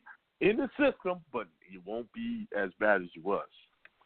You know? Right, I got you. See, it's all about evidence. You need to be dropping evidence. You need to have evidence of what you primal facial evidence. A lot evidence. of us want to say, only time we hear y'all talk about being a Moor is when y'all on the hindsight radio call. Outside of that, nobody's using that term. You see what I'm saying? On their paperwork, it's not reflecting that. None of it. Right. Wow. Even if you want to take your kids and put them in school, you need to be putting all that shit on paper. You know what I'm saying? Probably they won't even let them probably go to school once you get them out of the system and pull them all out. They probably, that's public, so they gonna have no jurisdiction over. All I know, they gonna have no jurisdiction over. All I know is this. This is what I know.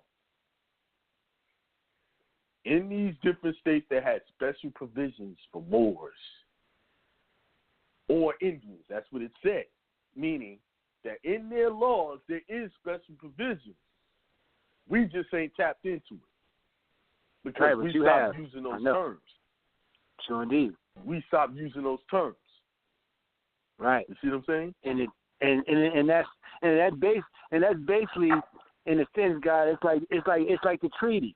It's like the treaty's always been there, but we ain't been expressing it. Right. You know what I'm saying? So it's just like what you're saying with the DMV.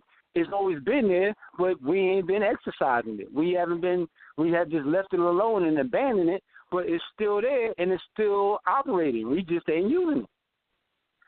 Absolutely. And Akiem, now the brothers are going. See, now the thing is about that, people going to think, oh, well, we still in the system, but you just said it. We're still going to be in the system, but it's not going to be as bad as just being a 14 straight out 14th Amendment slave. Right. Yeah, it's better. You know. Right. It just right. I'll break it's it down. It's a better contract. When I'm doing the class. Yeah. You trying to it's get a me better to contract. I got you. Yeah. All right. That's what's up. That's what's up. All right. All right, man. No, now. All right. Peace to the God. All right. Peace. All right. Let's go to 678-538. Peace, Akiem. Peace. What's going on? Oh, same old. Hold on. I was traveling. Let me pull over. I had some questions for you. How's it going? If this is about CPNs, I'm not talking about CPNs no more tonight. Who said it was about CPN? Because that's all you ever calling about a CPN. So I hardly ever even call in. I was not about to call in about yeah, CPN. but when you do call, I know what you want to know about. That's not true. You know you had. So you saying you ain't got a CPN question? Wait, hold up. Everybody wants to know about CPN. Nope. Yeah, but that's why they need to get a consultation. They'll know more about it that way. I didn't really have a CPN. I had a CPN comment. I had a CPN comment. Don't even comment on CPNs. Please don't do that because you'll mess it up. The game is getting tight right now. I'm not even commenting on CPN. I wasn't even commenting about that. Well, so now you like mind reading? Yes, you was. You had at least one. I know you did. But I bet you I did. Okay. You don't know everything, man. Stop it. I didn't say I did, but I know you had a CPN question. And I know you're wrong. And you're wrong. Okay, see? well, I'll be wrong. Okay, now, what's your question? Okay, you're dead wrong this time. My question is more about, are you answering the DBA question? Is that prohibited too? Yeah. You trying to be funny now. Yeah, I'm answering DBA questions. Go ahead. Okay, so my question about the DBA was, okay, so in my spiritual name, right, I want to do the DBA. I'm going to start the DBA using my spiritual name with my date, right? So when I want to say it again? Wait. I missed that part. You said you want to use your spirit name? Okay, I'm going to use the 9-8 to get the EIN for the business. Right. Mm-hmm. Okay. So once I get that and I say my spiritual name doing business as whatever the main business name is, so say the main business name is Best Home Care, right? Okay. So once I get the EIN, Jessica Bay is getting the EIN for Best Home Care, right? Right. Mm-hmm. Okay. That's so your when 9-8 number is your 9-8 number is Jessica Bay, right? Yeah. You're on the right track. Go ahead. Okay. So once I say Jessica Bay doing business as Best Home Care, and then get the EIN for that number, and then I can do the DBA in the Best Home Care, or do I have to do?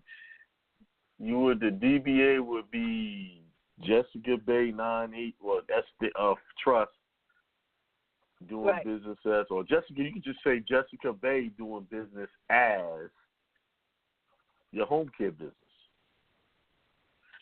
Okay. Mm-hmm.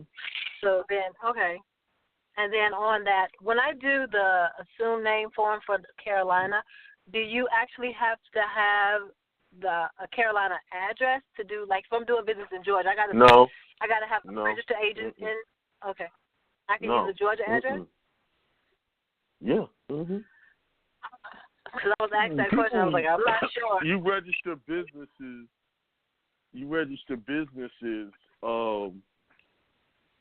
in any state.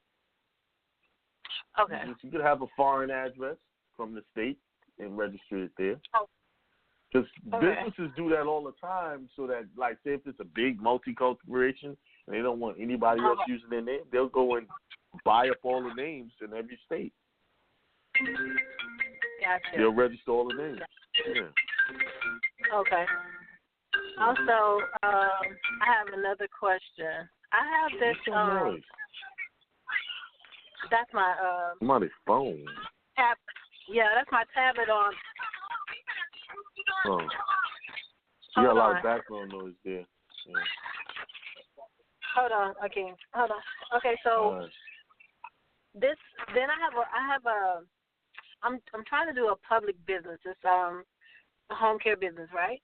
So on the form, which I think is great, it tells you, it actually gives you an option to be a nonprofit church organization.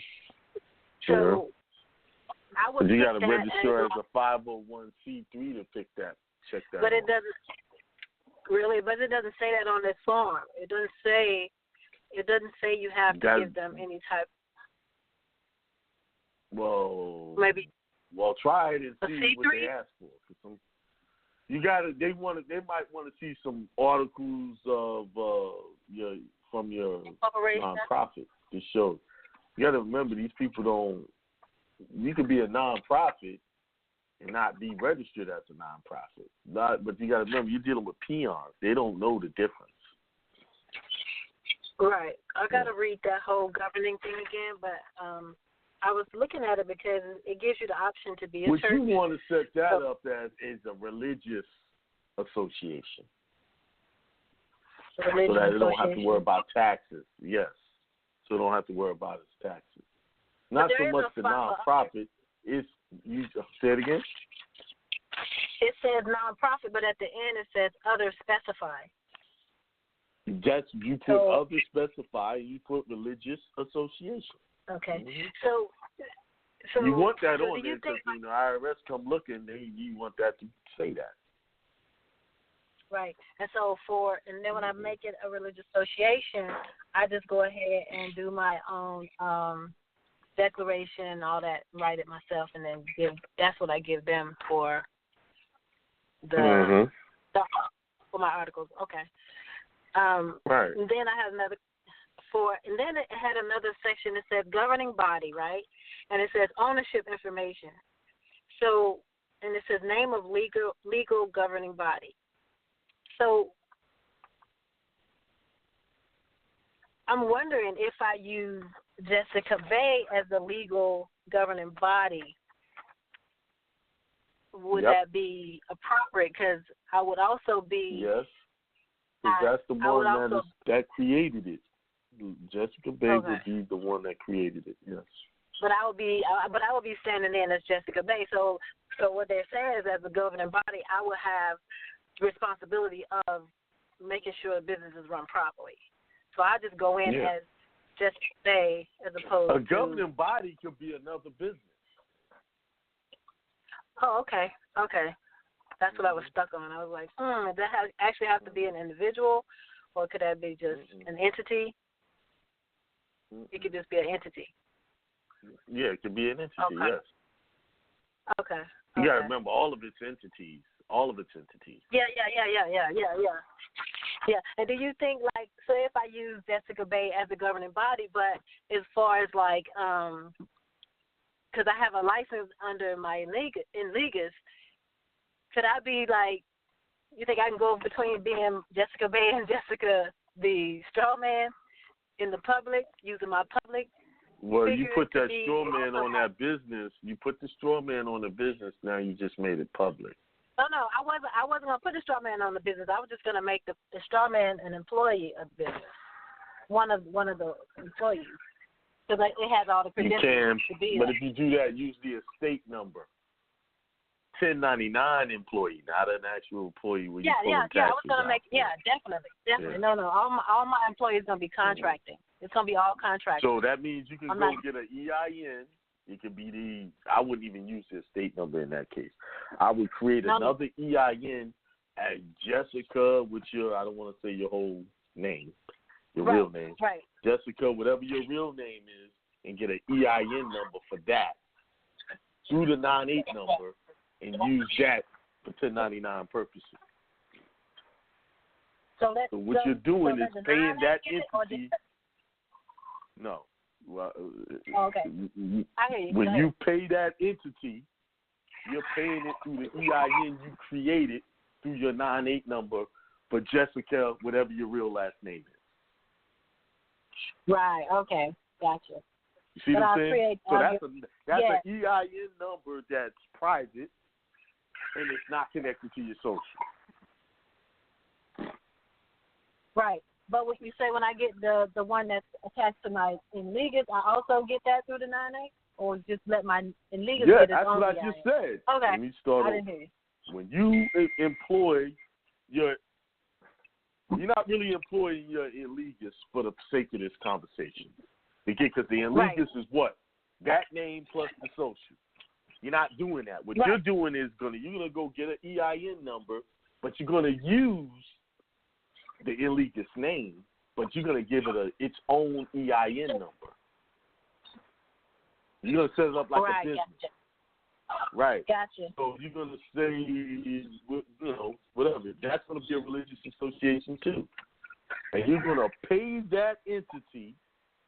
Gotcha. Through your company with that new EIN number, but that EIN number you created it through your 9-8 number, so it's not even connected to your social at all. Gotcha.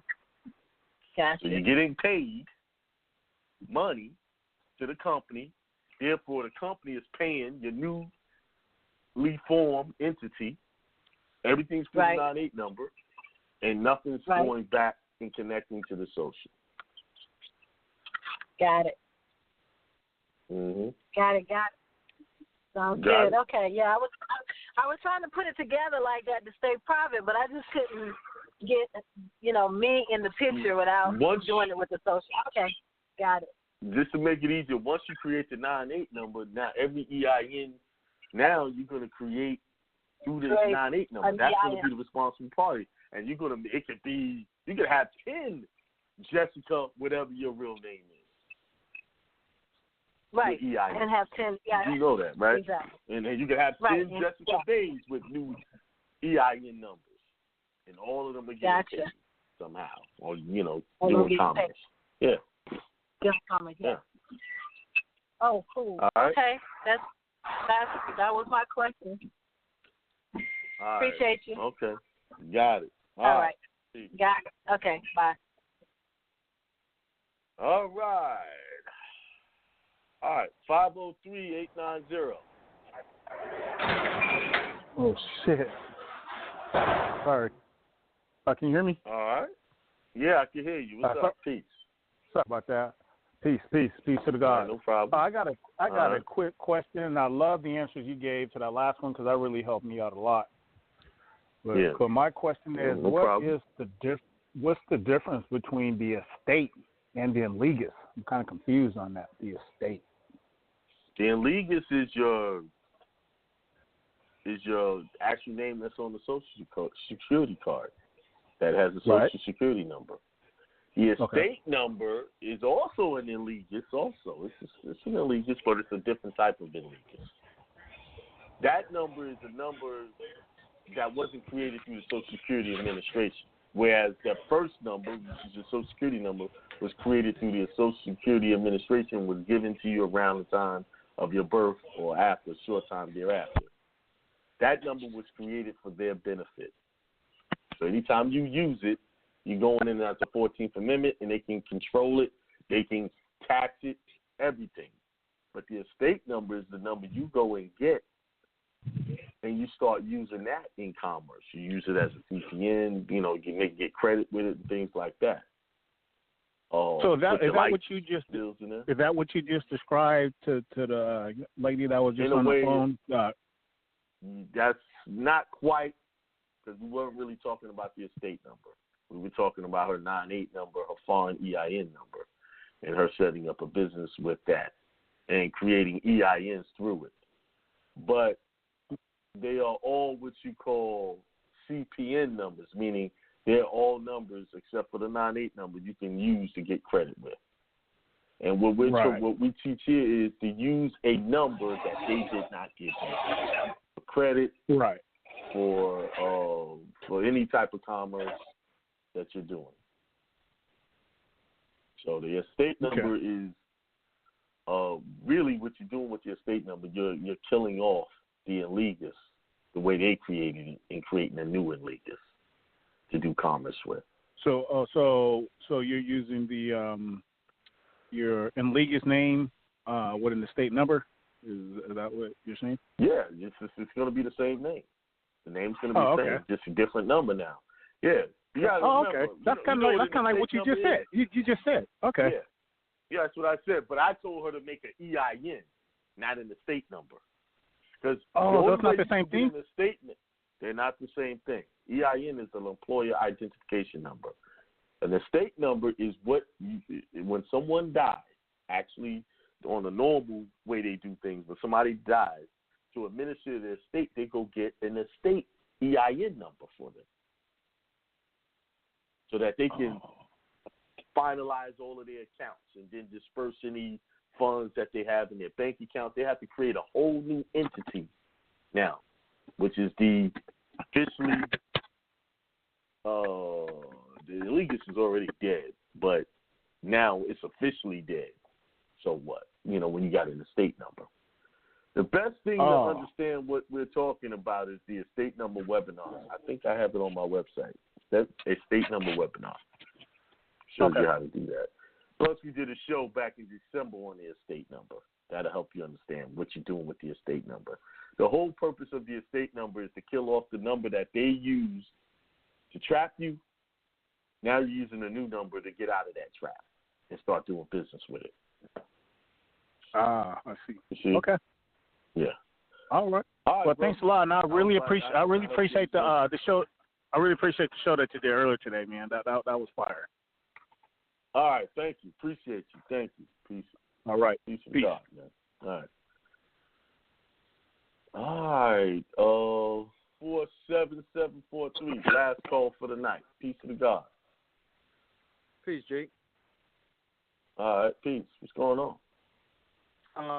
Well, just I was digging into. I currently reside in Texas, and on piggybacking off what information you were discussing earlier regarding constitutions of each state, I dug into the 1836 Constitution of the Republic of Texas. And if you want, I could definitely forward it to you. And see, that's funny because some of the other constitutions don't say republic. That's one of the only states, one of the few states that I see it says the Republic of Texas. But go ahead, what you was going to say? Yes, sir. So towards the end of it, and it's also been certified as well, but under General Provisions Section 10, it reads, all persons, and then in parentheses, Africans, comma, the descendants of Africans, comma, and Indians accepted, who were residing in Texas on the day of the considered citizens of the Republic and entitled to all the privileges of such. And, of course, it goes on. But I definitely want to, because of time, point that out. So they put the Indians, but the Indians was the Moors. I believe that. With a lot of people, when they see that term African, they automatically think they're talking about people of color, people with dark skin. Y'all got to remember, there's people that we consider white that come from Africa. They did the old switcheroo, psychological switcheroo. So they got you thinking in reverse of what was really going down. See what I'm saying? Yes, sir.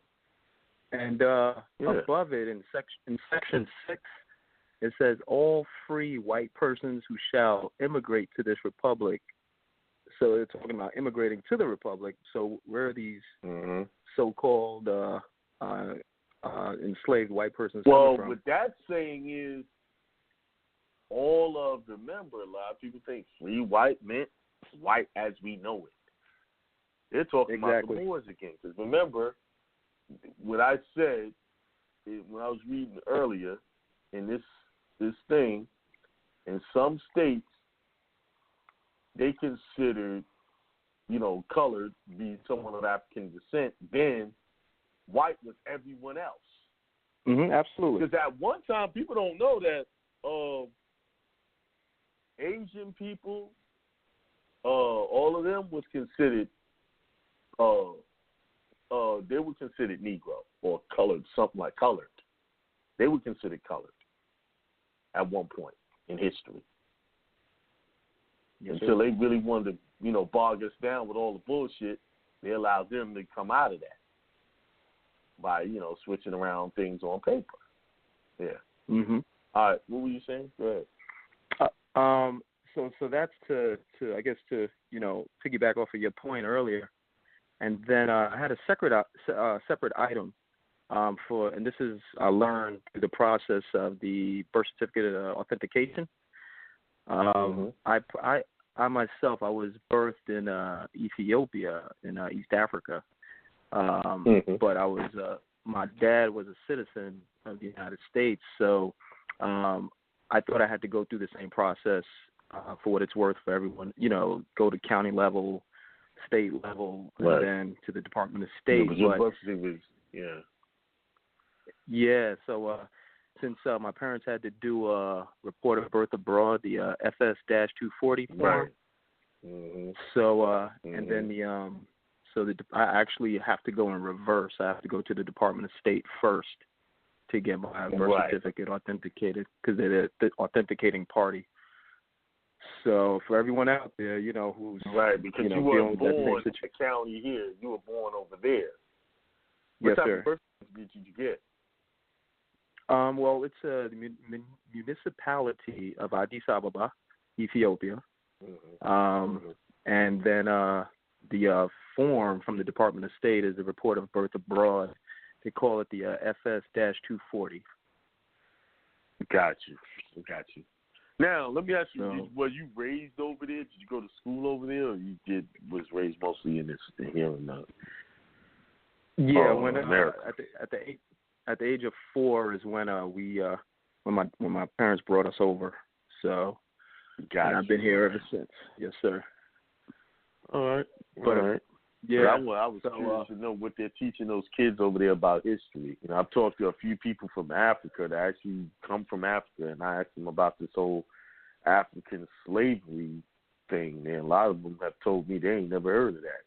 Then, only ones that said that they heard of it was the ones that they have fully colonized, like Ghana and places like that. But like this guy said, I think he was from Libya. He said he ain't never heard that story. He ain't heard that till he got here. Interesting. Mm-hmm. And they got parts of Africa believing that, and then some parts don't oblivious to it. They don't even know what they're Like one guy that movie Hotel Rwanda was supposed to be true. Guy said that's just a movie. That's not true. Wow. Yeah. Yep. I have a question. Hopefully, I didn't mess up in the process, but if you could take the question, I'm sorry, I should have asked first. Is it okay if I ask the question? Well, what question is it? Go ahead. What is it? It's regarding the injunction. Okay. Yeah, I'll answer that.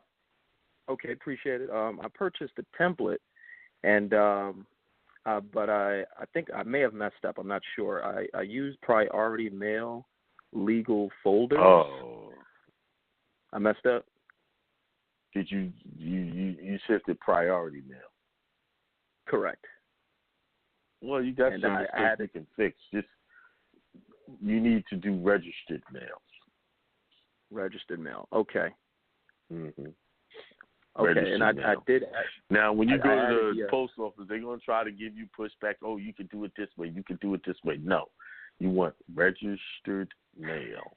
That's what you want. Yeah, that's what they did. They got me. Yeah, I did the $3 for the sign, the confirmation of the signature. Okay. Registered mail, my brother. Registered mail. Private people use registered mail. So I sent the first round. So should I just go ahead and send the second round registered and the third registered, or I have to do the whole thing over? I would do it all over. I know it. Okay. I would do it all over. Yeah. Too easy. Lesson learned. All right.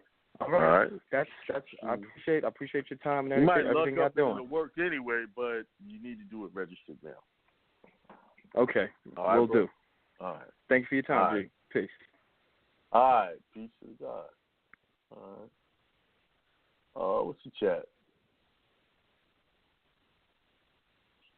Yeah. For me tonight, I look forward to hearing from y'all on Thursday. Jonah will be on tomorrow. I know he wasn't on yesterday. They did a seminar in New York. And I'll be listing the seminars as they're coming up. I got to go and list them. We got 3 so far. Give you all the dates, but this one is coming up on Saturday, right here in Charlotte, North Carolina. Peace of God.